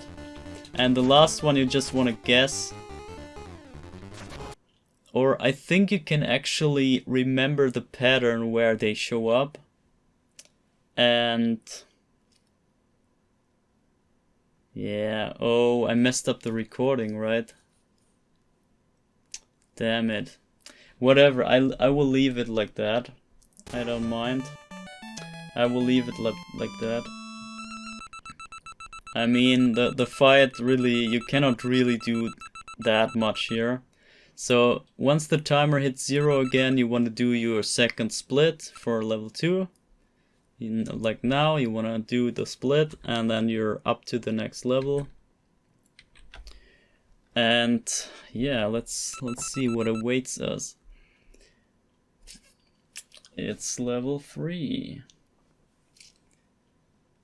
And this is the longest level. And it's also like, people say it's one of the hardest level, but it's not really hard. It's just you have to have the timings down. And so the first candle and the second candle, basically all of the candles here, you can ignore because they don't really gain you any benefits, because you waste just as much time to destroy them as you gain. It's just how it is. Wait, okay, I saved here. Okay, wait a second.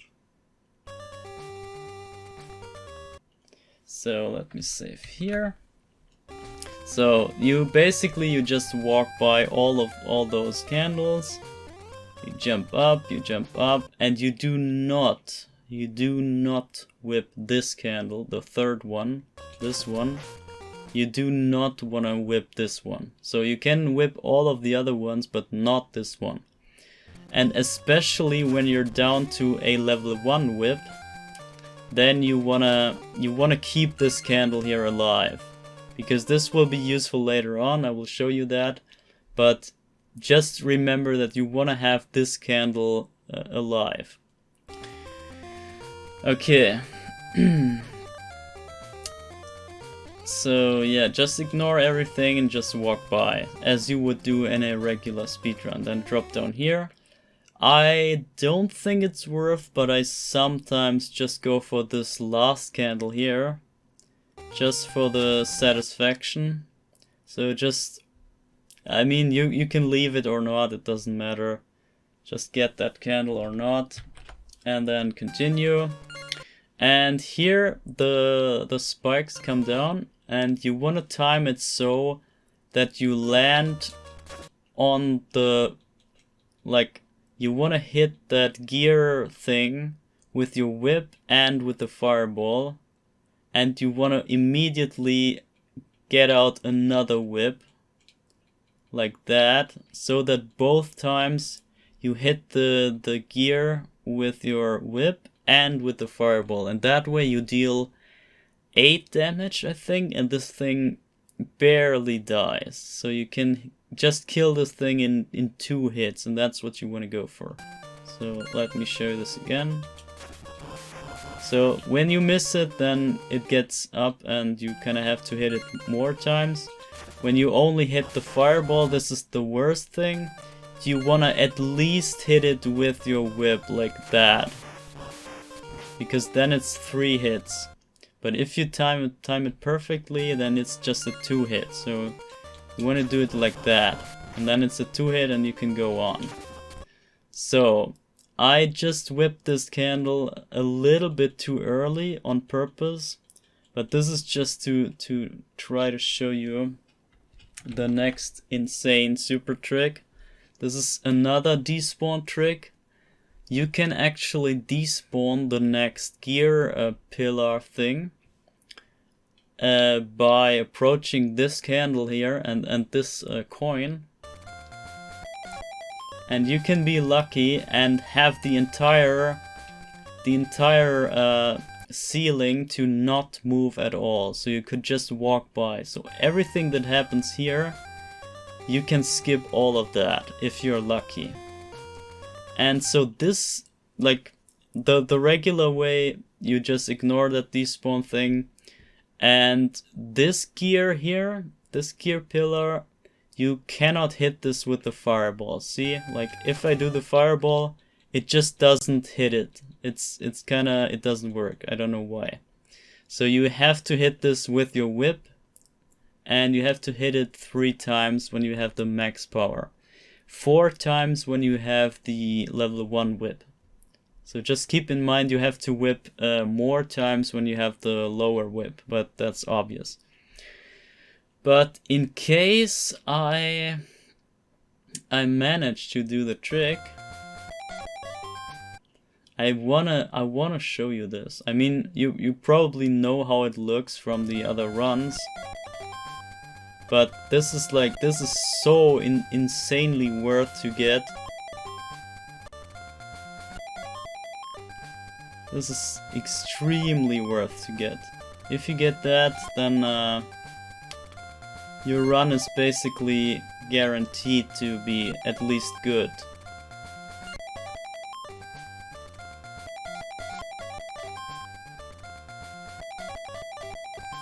See that? There's no gear thing at all. There's nothing. You can just walk by. And that's how you want it to be, but of course it's crazy hard to get this down. But I will just leave it in the recording here, just for you to see. And yeah, here's the next thing. So you can do this again, just at the last spike, like basically here. Somewhere here, you want to start spamming start. Yeah. But if you don't, then the ceiling will just crush on you, like that. And you want to have to wait here. You will have to wait, and then you can just walk by here, and then you want to wait for this wall to go just up enough so that you can squeeze in here, and once you're like here, you can do two of the whiplashes. Two whiplashes. And you will barely hit the gear thing, and okay, I messed up. Yeah, you want to make sure you are far enough so that you hit it with your whip and with the fireball, as I said earlier. So it's the same thing. You want to get the 2-hit thing on this thing, and then you can go by here. But if you want to go for the super trick and you succeed,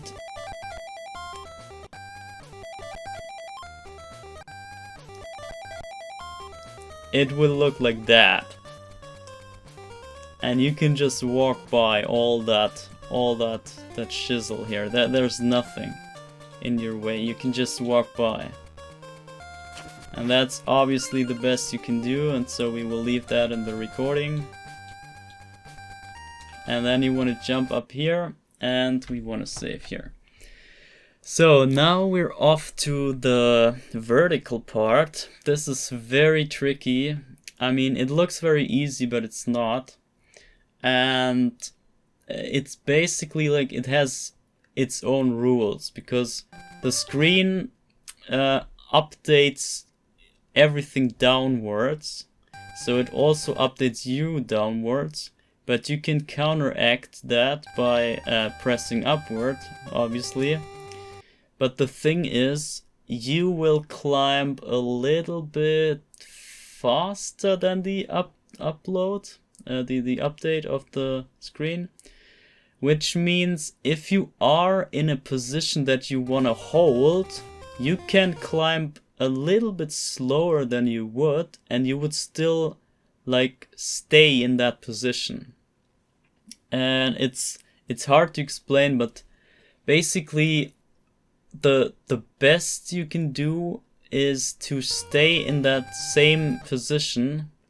Stay in that same position on the screen by kind of stutter climb, like that, basically.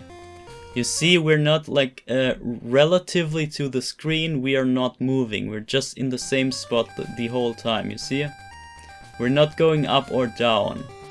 Just by the perspective we go up, but the literal position we're not moving at all. And we want to have that.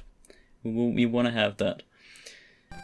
We don't want to move, and if we are not moving, then the screen will scroll faster, and that's what we want, because this is the slowest level here, the longest level, and we can save a lot of time by stutter climbing like that. But it's also tricky, because if we do it here and we like go over to the other rope and we do it like here, we stutter climb like there, you see what's happening. It's not like we need the height to get to that worm here, so we don't get hit like that. So we want to plan beforehand if we want to go, like if we want to hang high on the rope, or if we can afford to get like a little bit lower. And for the first rope here, we start very high, so we want to just stutter climb. And we want to climb as far as so we think that we can make it to the other rope, and we will then just jump over, and grab the rope somewhere. You can be lucky, or you can have bad luck to grab the rope very late or very early. It depends on the lag frames, but you cannot really, I think you cannot influence that. And if you grab it low, you just want to hold upwards so that the screen lags a little bit on purpose, but in the meantime you will climb up higher, and that's what you want, because you want to end up high here so that you can get this warm thing. So let me get off the rope here, and then you want to knee down and kill this guy. Just like that. And then you can proceed. And then here you can also stutter climb, but like the more that spawns on screen, the less effective the stutter climb is. Like here, it's not as effective to do it here, so you can kinda ignore it and just jump on that platforms as quick as possible, because you want to have them dropping down, and then you are... Oh man, I didn't save. Yeah, you want to get rid of everything on screen as fast as possible, which obviously has you, like, requires you to be at that position to deal with it. So you want to plan ahead what you want to do on the next like screen or whatever. So you want to go high here because you want to get on the platforms as soon as possible. Okay, let me save. So I rather want to climb than wait for the screen to transition high enough for me to have the sufficient height. So I rather want to lag a little bit more to climb upwards, and then therefore get the platforms down to make the screen scroll faster. So it's always a matter of lag management, as you know. Okay. Then you want to stutter climb here. Okay, and this is the tricky part here. You want to be as high up on this rope as you can, because you want to stutter climb so that you don't leave your position, like your literal position.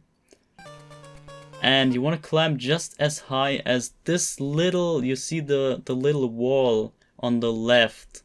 There's a wall coming up like that, a ceiling basically. And you want to have that into your screen like so. And once you see that little ceiling popping up, that's the exact time where you can jump.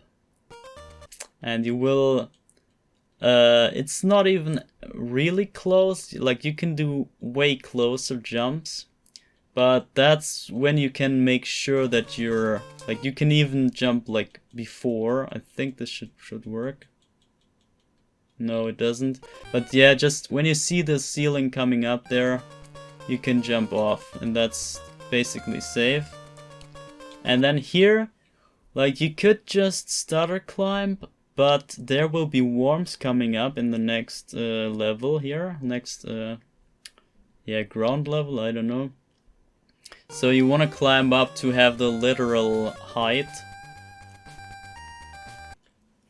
And let me save here. And now this is a tricky part here, because if you have the full power whip with the fireball, then you have a hard time to deal with those worms here, because if you whip them, they just start rolling, because your fireball will make them roll, because the fireball is too weak to kill them.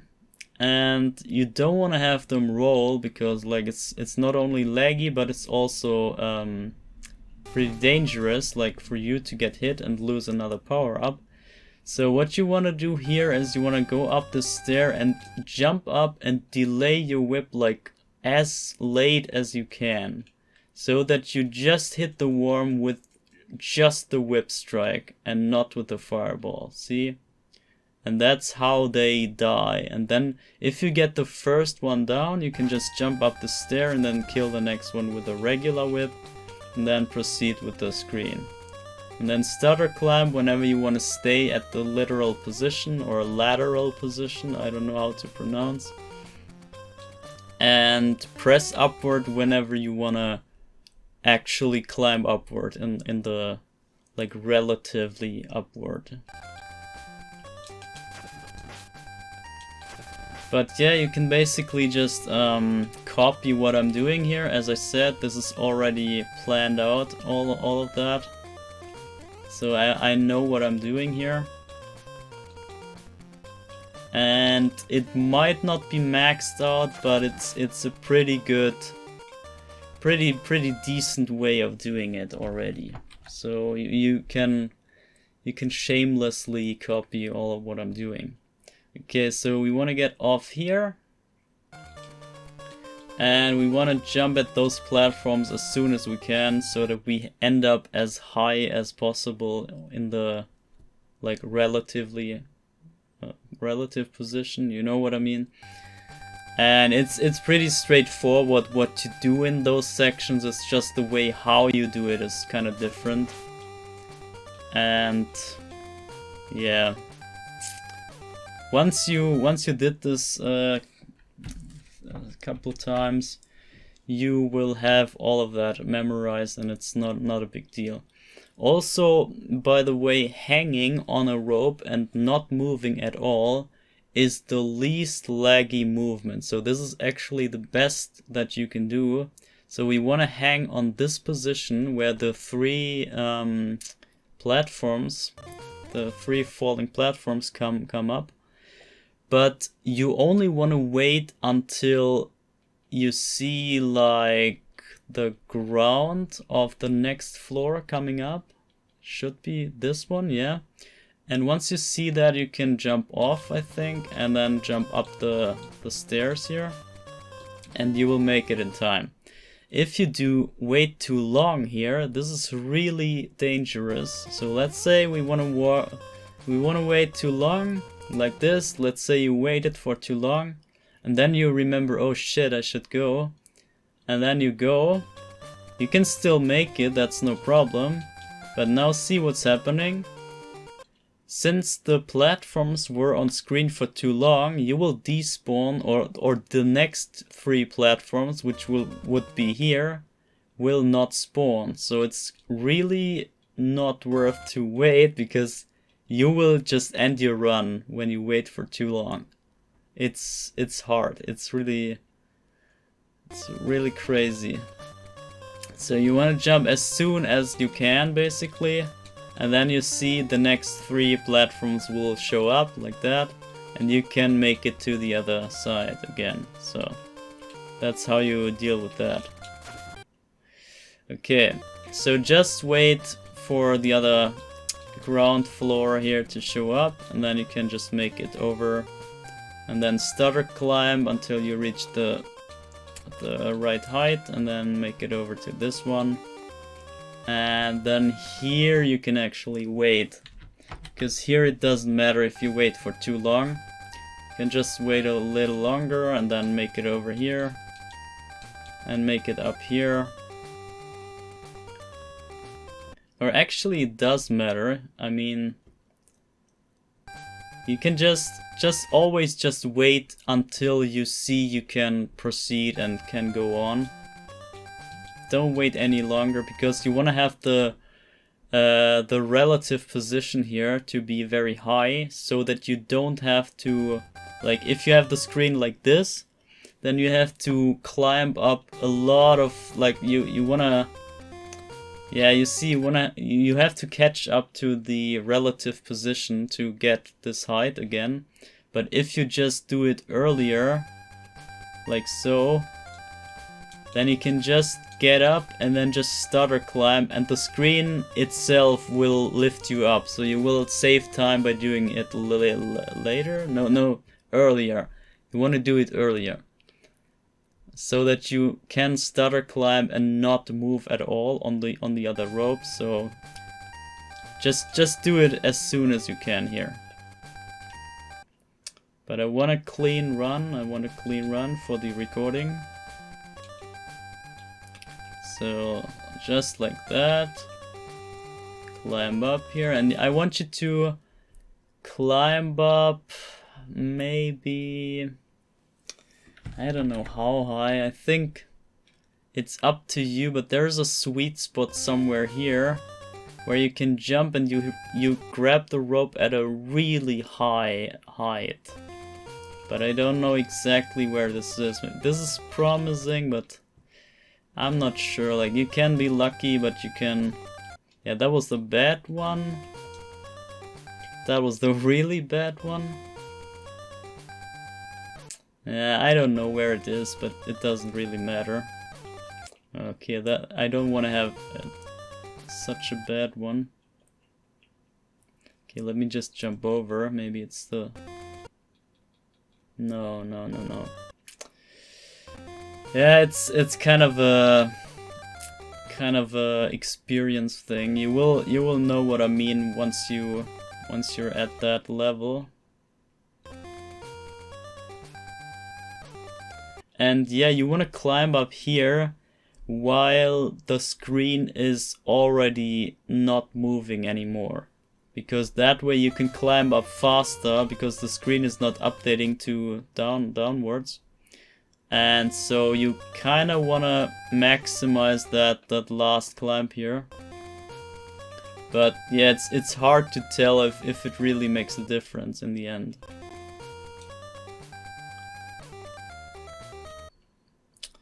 Okay, wait, do I have the... Ah, whatever. I don't have the save state anymore.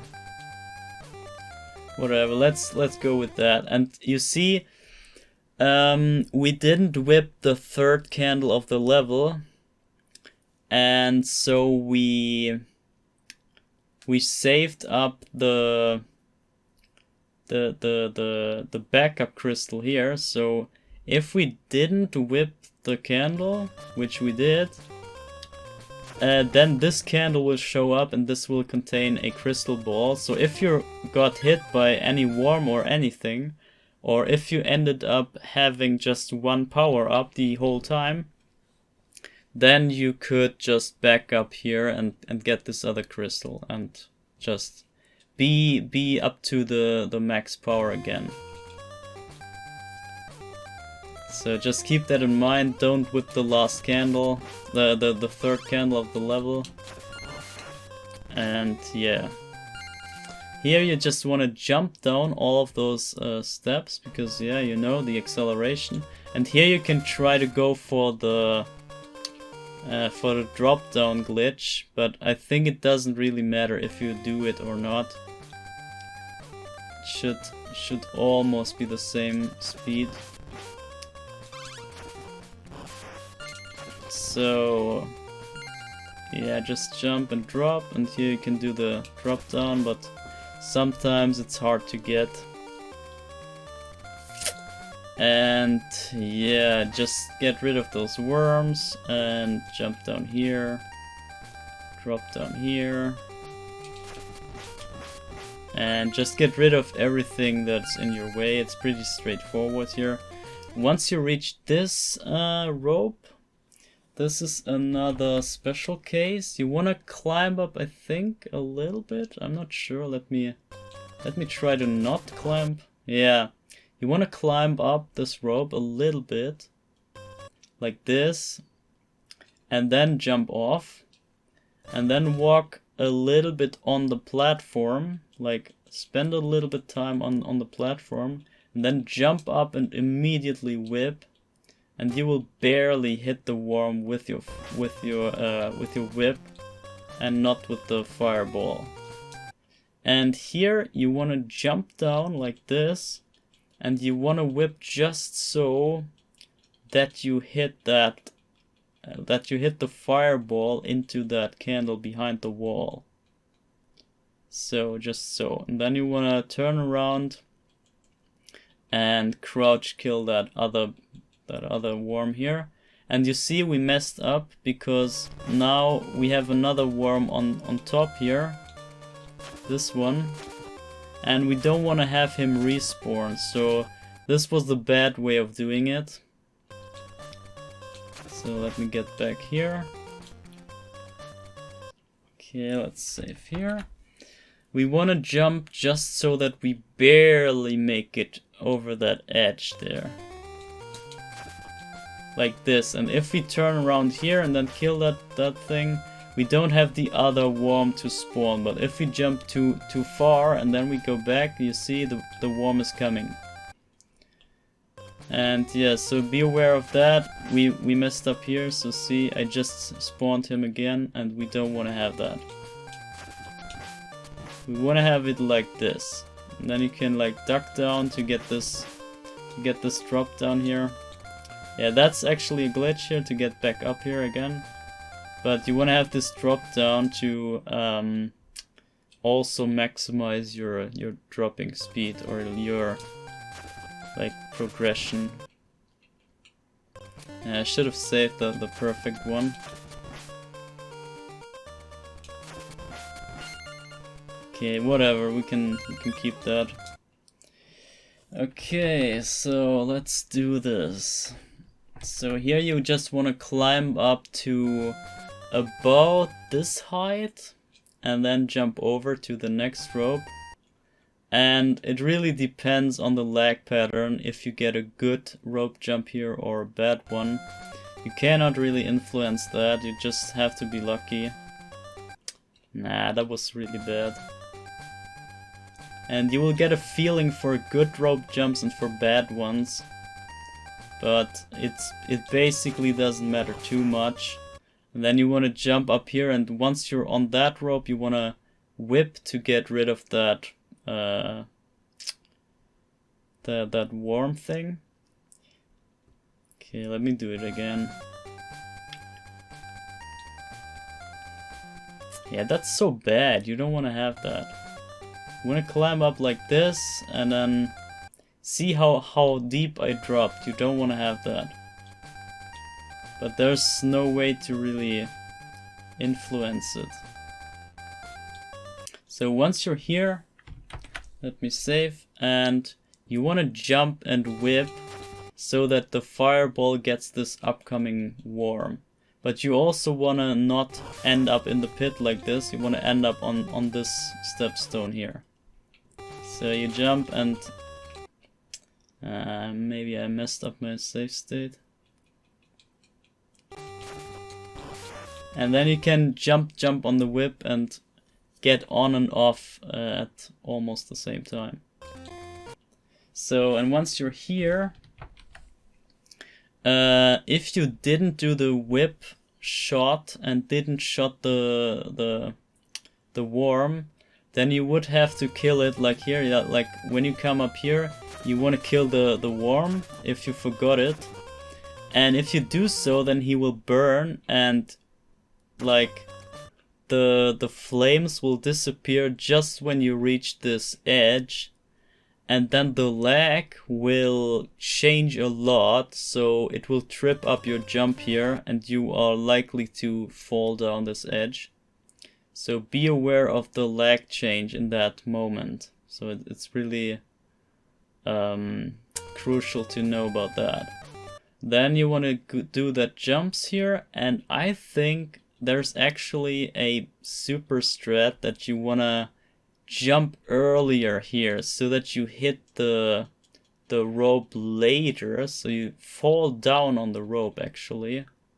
Okay, not that much, but like I think the optimal way is to reach not the top of the rope, but just like this height, and then you can jump over and you get the better rope grab on the next rope. But I'm not sure about the height and if this is even viable. So you basically jump onto the rope, jump off, and then just climb up the next one. Do it again, climb up the next one. But if you're lucky, you get higher jumps. But we're not lucky here. Yeah, it doesn't matter. So, and here you can just jump. Pretty straightforward. This is nothing really crazy. Just jump up here, and while you're here, you just want to jump and fireball so that this guy dies. And once you once you hit this edge here, you really have to get the drop down trick here. This is the one spot where you have to do it. If you don't do it, what the fuck? What the fuck? I never knew that was a thing. You can actually just, oh my god. This is interesting. Okay, I thought you had to duck down and get the glitch that way. Because you see, you spawn the other guy again if you don't do it. But if you manage to get it correctly, you will end up like that and just fall straight down, and then you can go right and not spawn the other guy again. So that's why you have to do it. And here you can do it again, you can do the drop down, then you can kill all of that thing. All those things, kill that worm, and then jump up, and climb up the rope. And then do the rope jump again here. Yeah, bad one, but whatever. And yeah, in case, guys, in case you lost the power up and you have to get a backup, you can also enter the secret room here. Just jump into this wall and then walk to the right and then get this candle for a heart. Sorry. And get this candle for the crystal ball. And you don't have to jump on this rope and then get over to this. You can actually just jump here, get the crystal ball, get it down here, and then jump up this rope and immediately climb up. But yeah, you should not need to back up this. It's really a waste of time. Okay, and once you're here, you wanna jump down, obviously. But now we are about to do the Birdman, the boss here, and I want to teach you the TAS strat because it's really quick and it's really viable in non-TAS. So how this works is you walk up this edge here and you jump onto the first stepstone here. And you want to land just at the edge, like basically like this, so that you're almost falling off, but you're barely on. There is a, like, you can be a little bit more like that. It does work too, so you have a little bit of working room. So then you want to jump up and hit the candle, but you don't want to jump whip like that because you need the time that the fireball, that the crystal ball drops down on you. So you want to jump up this edge, and then you want to, damn it. You want to jump up and you want to wait as long as you can before you use the whip, so that you barely get the candle. And then once you got it, this delayed, then you want to turn around to the left and you want to jump up immediately. Jump up, and once you jumped up, you want to spam the B button. And yeah, you wanna shoot twice in the air. So you really wanna spam the B button, and then you hit Birdman once. You hit him hopefully twice with your fireball, and then you walk a little bit further. You walk. I think to about this stone thing, and then you just regular whip him. Why does it not work, man? I don't know. Sometimes yeah, you want a regular whip, and then you want a regular jump actually, and just jump whip him again, and then this will barely kill all of his life. So yeah, I kind of messed up the timing, but this is how it should look like, and now I show you this in real time. Jump up this yeah, jumping up this edge is kind of hard. Jump up the edge, delay this, jump whip, jump and jump, and then duck down when you killed him. You want to really maximize all of your movement. So let me try to do it again. Missed the jump. Yeah, it's kind of hard. It's kind of hard. I see that, but take your time for setting this up. And when you mess up like that, the only thing you have to watch out for is to keep your power up. So just avoid him and just beat him regularly. And you really just want to have the level 2 whip for the next level. You need it. You need it. So yeah, that's like how it should look like. And then again, just wait for the timer to tick down, and then do your splits at 0 like that.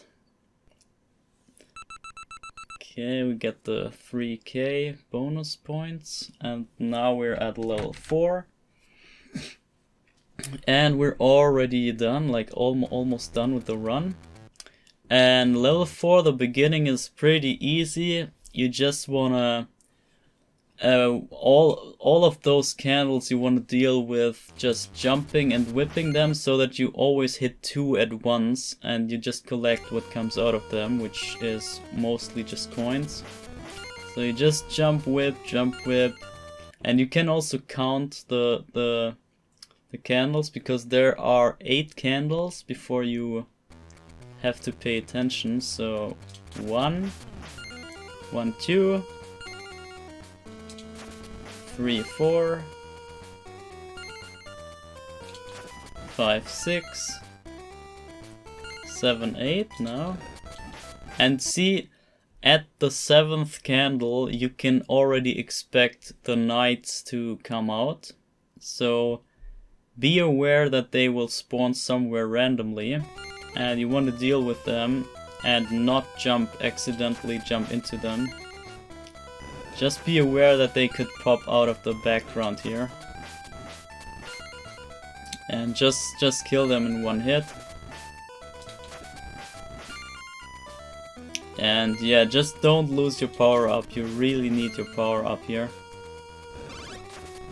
In case you lose your power up, you can, or if you end up with no power up at all, you can whip the 9th candle, I think. The 9th candle contains a crystal ball, so you can power up to at least level 1 whip. But yeah, I mean the run is basically kind of over already when you're not in good shape here in this level. But yeah, you can back this up. Like I did some runs where I got the backup crystal and then kind of worked around with the level 1 whip. Oh yeah, I forgot to explain. Once this section here ends, you see the fence coming up. Once you see that, you want to jump up and shoot the fireball on this guy, and then he will throw his boomerang, and you want to approach him just so that your whip can hit him, and the whip and the fireball can finish him off like that. And then you just duck down here, just wait for the boomerang to pass you, not like that. And yeah, that way you get quick work of him. Then get rid of the first candle. I think, I don't know how many of those you have to whip, but I usually just go for all of them. So just hit one with the fireball and hit the other two with your whip and the other fireball. And let me save. So now we approach the knight here. He takes 3 hits. You just spam 3 hits in a space that you're safe. Like, you don't want to get as close as I do here, but you can be lucky and have a pattern where he doesn't stab you. And then you just climb up here, and then now comes the tricky part of level 4. Because the next screen is pretty hard. You have to get the rope jump down here. You gotta get the glitch here. Then you want to climb up as fast as you can and watch the fireball, because you want to be off the rope like about like now. When the fireball hits the ceiling or the floor, depending on which pattern you get, you want to be off this rope and you want to immediately get your whip out, because if you don't hit this fireball, it will hit you. So you want to get rid of that, no matter how. And then you want to jump up, get this candle with your fireball, and then kill this guy with the whip and fireball, or maybe just the whip. Then you want to go, and you want to go until you reach this this background with the swords, and you want to jump up here, and you want to wait a little bit, and then whip, so that you have the... I want you to always go for the high fireball. You want to only secure the high fireball, because if you get the high one, then your fireball will hit it. Okay, I did it too early, but like, imagine you would get the... Ah, fuck, okay. Yeah, let me do that again. So let me save. So you wanna always bank on the high fireball. So you wanna jump up here and do it like that. So if the fireball flies upwards, then you just hit it with your fireball and you kinda anti-air it. And if you get the other pattern, I don't know how to get it, but if you get the other pattern, then you can just keep walking and the fireball will just dodge you. It's maybe we get it on the next one, I'm not sure. Ah, fuck, okay. Okay, let's say... Yeah, let's save here. So again, here you see the candle and you just wanna walk far enough to hit the candle and not have the fireball being destroyed. So you wanna have the fireball out, so you wanna whip the candle in a way that does not get rid of your fireball. So maybe like this. Yeah, just like this. And you see, I now missed it because we get the low fireball, but now see what happens. We can just keep walking, and you will see the fireball will just dodge you. And you can safely walk by, and then you can jump and kill this guy here. See? So always go for the high fireball. Always try to go for the high fireball. See, you can just dodge it that way, and the next one as well. Just go for the high fireball. And if you don't get it, it doesn't matter. You can just walk by if you get the other one. So that's what I think is the best way to deal with this. Just always go for the high fireball. And of course, don't mess up the timing on the jump whips. That's crucial as well. Okay, next screen is another one of the super tricks, of the Despawn tricks, which I might not be able to get. So you wanna rope jump here and immediately go off the rope, and you wanna also shoot a fireball here preemptively, because if you get the low pattern of the other fireball, then you will hit it here. If you get this pattern, then you have to whip another time. It's just how it is. Yeah, maybe I messed up. I want to do this again. Yeah, it's just like that. Okay, then how I do it, like to have the best chances of getting the super trick done, the despawn trick, I usually jump up here. I jump whip here so that I have the damn it. So I have a fireball on this guy, and then once you reach this little, like when the texture of the floor changes, you see, that's where you want to spam the start button. And if you're lucky and get a right pattern, then you can despawn that other guy that shows up on the screen on the top floor. And if you manage to get it, you can now jump up again and then kill off this guy and have the fireball get the other candle there. So that's how I set up this super trick. But of course you can just not go for it, it doesn't matter. Yeah, I messed up, but I mean, if you mess up, it doesn't matter. You can just keep going because it's the same as if you would do it. And then you also want to get rid of that candle because it's just in our way. And man, I never got the chance to show you one of those tricks except for level 3. Yeah, I don't know.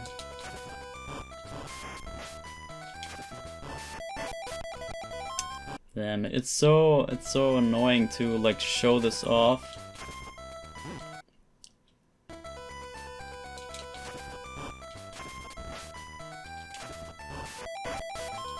Yeah, whatever. Let's leave it like that. Whatever.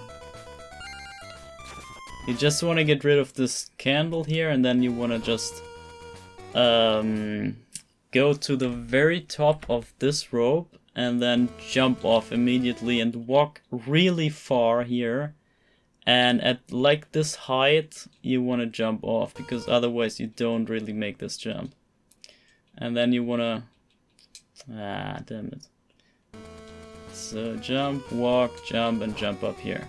And then you have to, like, if you get the despawn, then this guy would not be on screen right now, and you would have a really fast climb here. But he's there now, so we have to deal with the lag, and yeah, it's just how it is.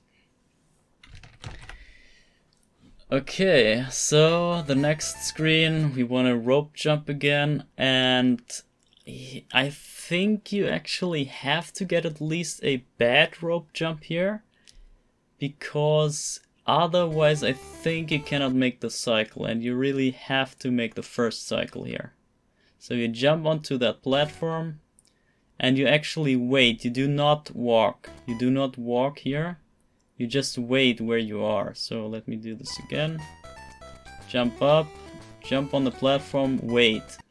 And then you want to wait just as long so that the platform gets you where you want to be, and then you just press the A button like here, and then you jump, just do a regular jump and jump onto the other platform, then wait a little bit and then let it lift you up, and then jump off to the other side.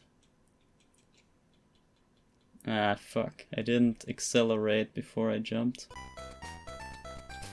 But yeah, it's pretty straightforward, pretty easy. And here, this is like a beginner's mistake. If you jump here too early, so you want to obviously grab the rope here, but if you jump too early, then this will happen. You will die. So make sure that you walk really far here, really far, so that you almost fall down. But then just jump before you fall down. Just jump, and then you can make it up here, and then you can climb to the next screen. And the same thing here. You want to get a good rope jump here, or at least something that lifts you up. And then you want to make the first cycle. You have to make it onto this platform before it goes up. And depending on the height of your rope jump at the beginning, you either can make it far or not so far. So I would be able to jump right now, but it's usually safer to just walk and just fall onto the next platform. So you just want to walk and fall. And then once you're on that platform, you want to walk to, not to the very edge, but to a good distance here. And then you want to duck down. You want to crouch. And just wait until it goes up again. Okay, I cannot time this here. But once it gets up, you can just jump and, like, before it gets... this is complicated. Before the platforms start moving again, so you're at this platform, before the next platform starts moving again, or before this one starts moving, you want to get up. You want to stand up, because if you're still crouching, you won't make it in time. So you wanna get up, and then wait for the platform. Then you can jump over, or you can just walk over. It doesn't matter. But I usually on the second one I find it easier to jump over. And then you wanna walk. And here the same thing. You wanna be really careful for that spike, because if you walk too far, then you just die. You hit the spike and die. So be aware of that. And yeah, just walk over, and then like maybe that's about the maximum you can do. And just before the platform starts moving again, you want to get up and then jump over. And here, to jump on that rope, it's better to jump earlier than later, because yeah, you don't want to end up in the spikes. So you better jump earlier. So no matter if you get a bad jump here on the rope, it's still better than ending up in the spikes. It's not worth to go for a good jump there. So, okay, that was a very bad rope jump here, but I can barely make it to the first cycle, and see, it's getting super close, but I will make it. I will barely make it. You see, I'm so close to the spikes. But it should always be possible to make that jump here. And then just get up and like do the same thing again, and then jump over and climb up. Yeah, kind of straightforward, but still not as easy as it looks. Okay, now you get up and you want to wait here, because you cannot challenge that boomerang thing. So you want to have it past you, and then you can go up here. Basically you just want to kill him as fast as possible, which only works when you get close to him. So you want to approach him. Yeah, just get 2 whips in, and then you can go on. And now you can also just keep walking and then jump over the boomerang from behind. And yeah, I mean, you will get the timing when you see that in real time.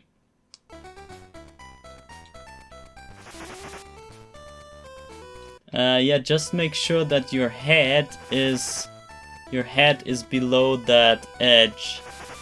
Because if it's even a little bit over, the boomerang can hit you. Yeah, of course he doesn't. Yeah, see, he can hit me now.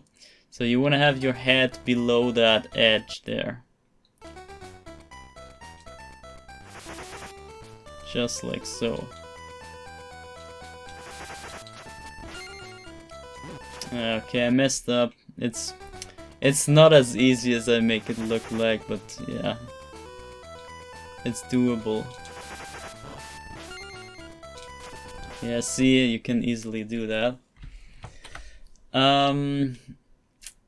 Yeah, you get this thing, and now unfortunately you have to fight another of those guys.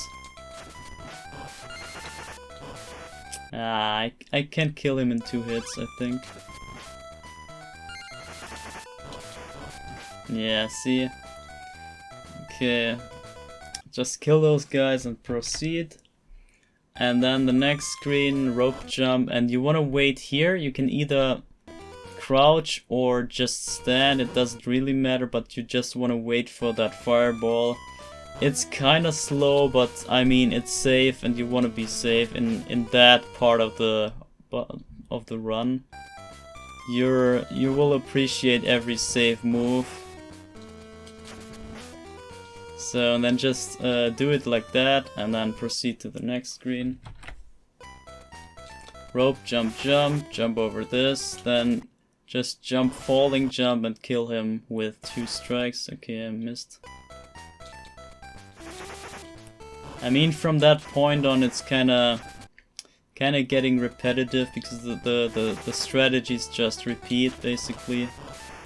How is he alive? Yeah, just make sure that this guy dies, because you don't want to run into him at this point. And yeah, just be careful in general. In level 4 you rather want to play it safe than rush it.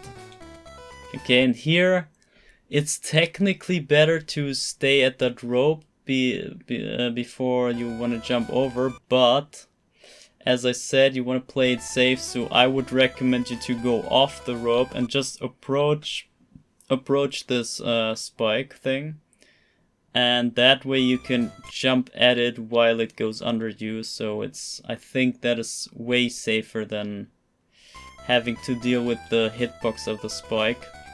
So, and once you're here, and when you're down 1 power up and you really need a power up, you can even be down to no power up at this point, and you can still finish the run. The tricky thing is that you need this candle above us. So you do this by waiting just here on that spike, and you really want to be, you want to have that timing down so that you know when the spike thing is gonna move. And then you jump up, not like this. Let me do this again. So you approach this, jump up here, jump up here, jump up here, and now jump up, and once you land here, you want to immediately press left, and then jump again, and then jump whip. Jump whip. So like, okay, I actually missed, but you will get it. And then you just wait a little bit for the thing to drop, and then you can barely collect it while you still make it over to the other side. And then just barely jump over and you will make it. Yeah, it's hard to show off here, but it's possible, and it's not that close, so you shouldn't shy away from doing it like so, and you can easily make it. But we don't need it right now, so I will not do that. I will just go on. And proceed here. Okay, so far so good. This is the last spike section and we're already done. Yeah, okay, so you want to wait a little bit, then jump off, then jump onto that spike. You can duck down because you can react to the second spike here. Then jump up, walk a little bit to the left so that you have more reaction time on the next spike. And then just jump up when it comes. And wait a little bit and then jump again. And then immediately jump again and whip. So that you get the candle here. And once you're here, the best thing to do would be to get the turnaround drop down, which is done by walking off the edge, and right at the frame where you would fall, you want to press the other direction. Okay, I messed up here. And then you would fall and look into the other direction without any interruption. But you can also press downward to get the regular drop down, and that's like the best thing to do here. But let me show this whole thing again here. You want to jump off, jump on that, duck down, wait a little bit, jump over. Okay, wait, not duck down here. Jump over, duck down, react to that one, jump up, walk, jump up, jump up, jump up. And now do the drop down glitch like that.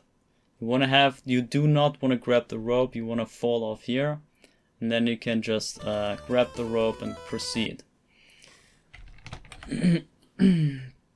So there's not really much of a play room.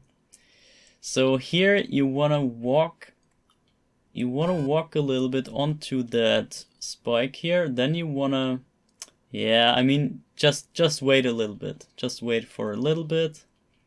And then once you see the spikes coming up, once you see the spikes moving, you can already start walking and jumping, and you will hit the top of the spike, and you can then just walk, and at the last moment, like this, you want to jump again, so that you just barely get off all of the room here, and then make it to the lower rope there. So, okay, last room, or last dangerous room, basically. We're almost done, guys. You just want to approach this knights by jump whipping like that, so that you can initiate another whip once you land. So that's basically the best thing you can deal with those guys. Yeah, like this, so that you get the 3 hits in, and they will die. And then you jump whip. Nah, okay, I messed up. It's kind of like you wanna get the candles as well, and you wanna get 2 candles at once. So you wanna jump whip and hit 2 candles. So, and hit the guys with 3 hits. I mean, at this point you already know every trick. But yeah. And here I would not recommend you to do the rope jump. You can do a rope jump here, but you do not want to risk dying on the very last rope. So like that. This happens to me so much. And it's just not worth it. Do not do this. Do not go for the rope jump here. Just go onto the rope and then slide it down. Just like that. And in case you only have 1 power up, you can also just go down here and then jump up here and get the crystal ball here and power up to the max power, because you need max power here. Yeah, see, it's just not worth it. It's just not worth to go for that. Nah, don't do it. Don't do it. Okay, so once you're here, you want to jump onto that platform. And you can duck down while it slides down, but it doesn't really matter. And also do not go for the jump right here. Just go down the rope regularly. Don't care for that glitch there. It's not worth. Okay, now up to the last fight. We're almost done. you want to walk to the left side here, and you want to do the glitch to drop down like this. If you manage to get it, it's good. If you not, then you will just have to go back up. Yeah, then you want to turn around here and get the candle. Then walk into the candle, get the crystal ball, and now you want to place yourself at like a little bit right to that middle platform. But you also want to face left, so just about so. And then you just wait here until the fight begins. Actually, you want to wait until Dracula gets rid of his invisibility. So just like so, he starts moving, and then you can also start moving. You can jump up, and then you can whip like this. So you want to hit him with the whip and the fireball at the same time, or like consecutively. Then once you got the first hit in, you want to wait for the fireballs to come up, and you want to basically just react for the fireballs and then jump up and whip again. And yeah, do that again. And now you can jump twice, so you can now jump again, and whip again. And then you all like, once you have the 3 hits in, you want to wait again for the next fireball. And then react to the fireball. Okay, I messed up.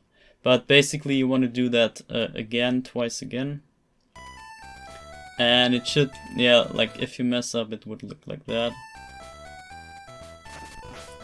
So it should basically look like that.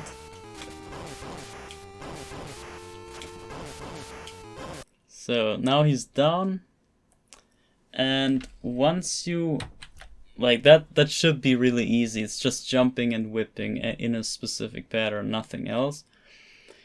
And now comes the very hard part.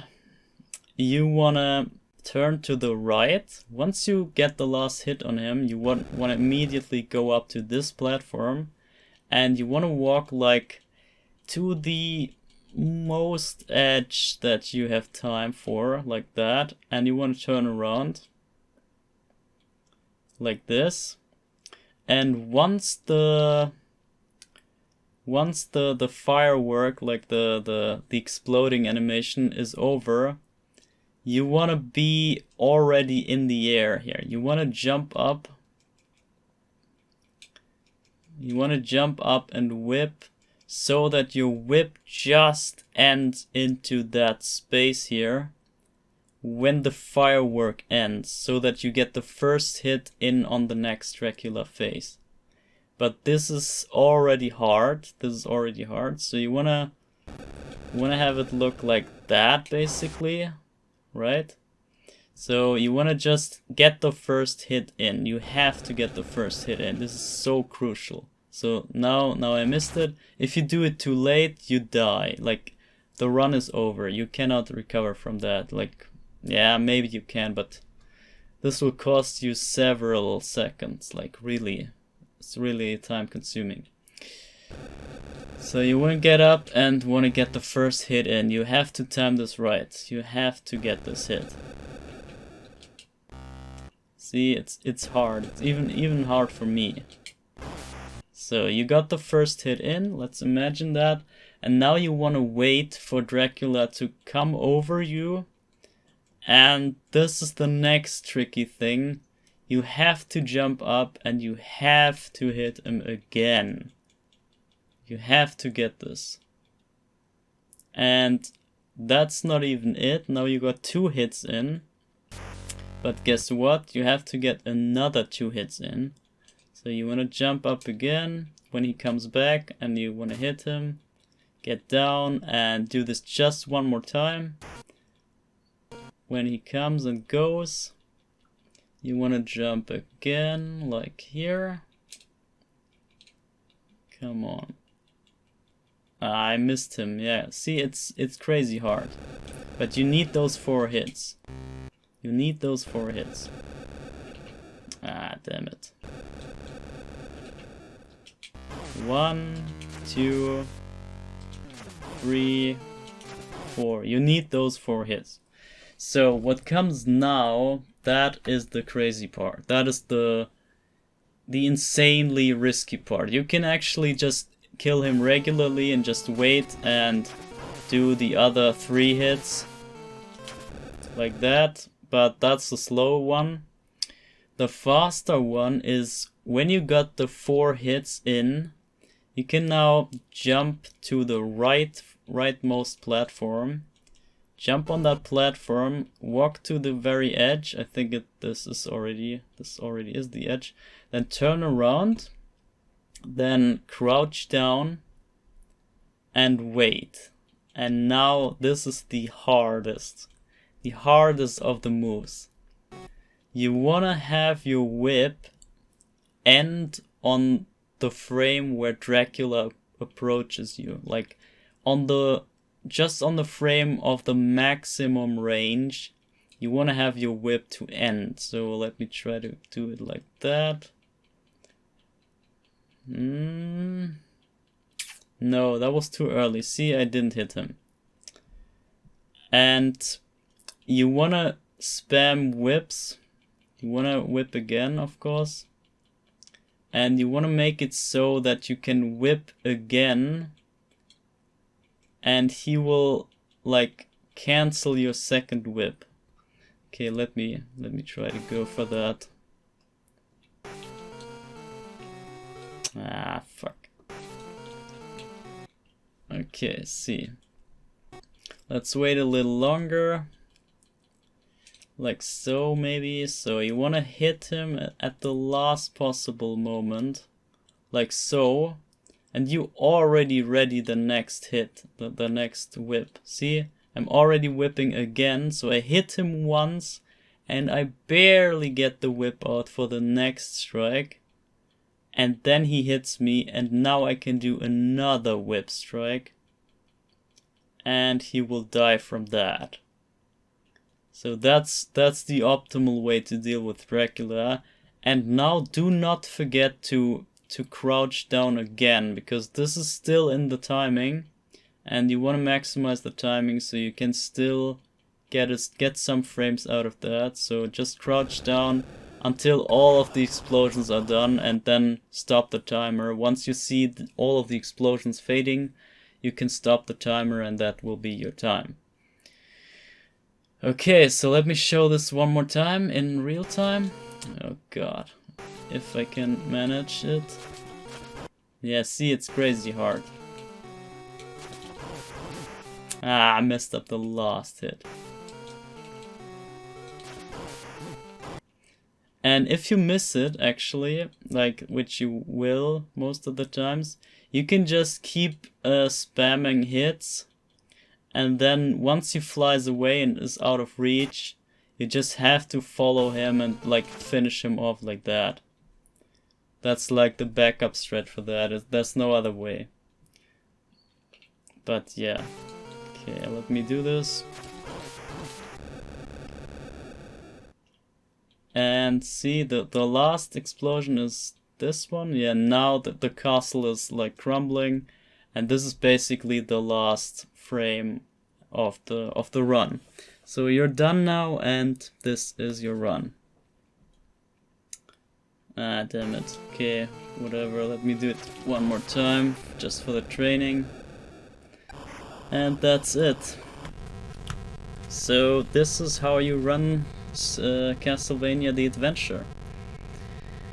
I hope I could teach you some stuff, but I mean, I really cut on all of the explanations. Like, I could explain every corner and every pixel of this game already. Like, I spent so much time on that. But in all of my recordings, even level 1 took me over an hour of recording. So I'm kinda proud that I got this down to 3 hours maybe. Yeah, whatever, it is what it is. And if any of you has questions for basically anything, I will most likely be able to answer it.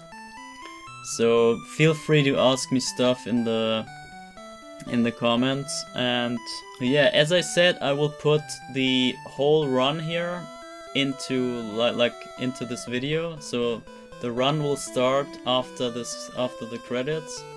And see you in the next world record, hopefully. Have fun with this game, have fun running it. And I hope you can beat my times though, because they are pretty decent. And I can even do better, but I mean, I want some challenge, so now it's your time. And yeah, I don't know what to say actually. Thanks for watching, and yeah, watch out for other stuff from me. So goodbye guys.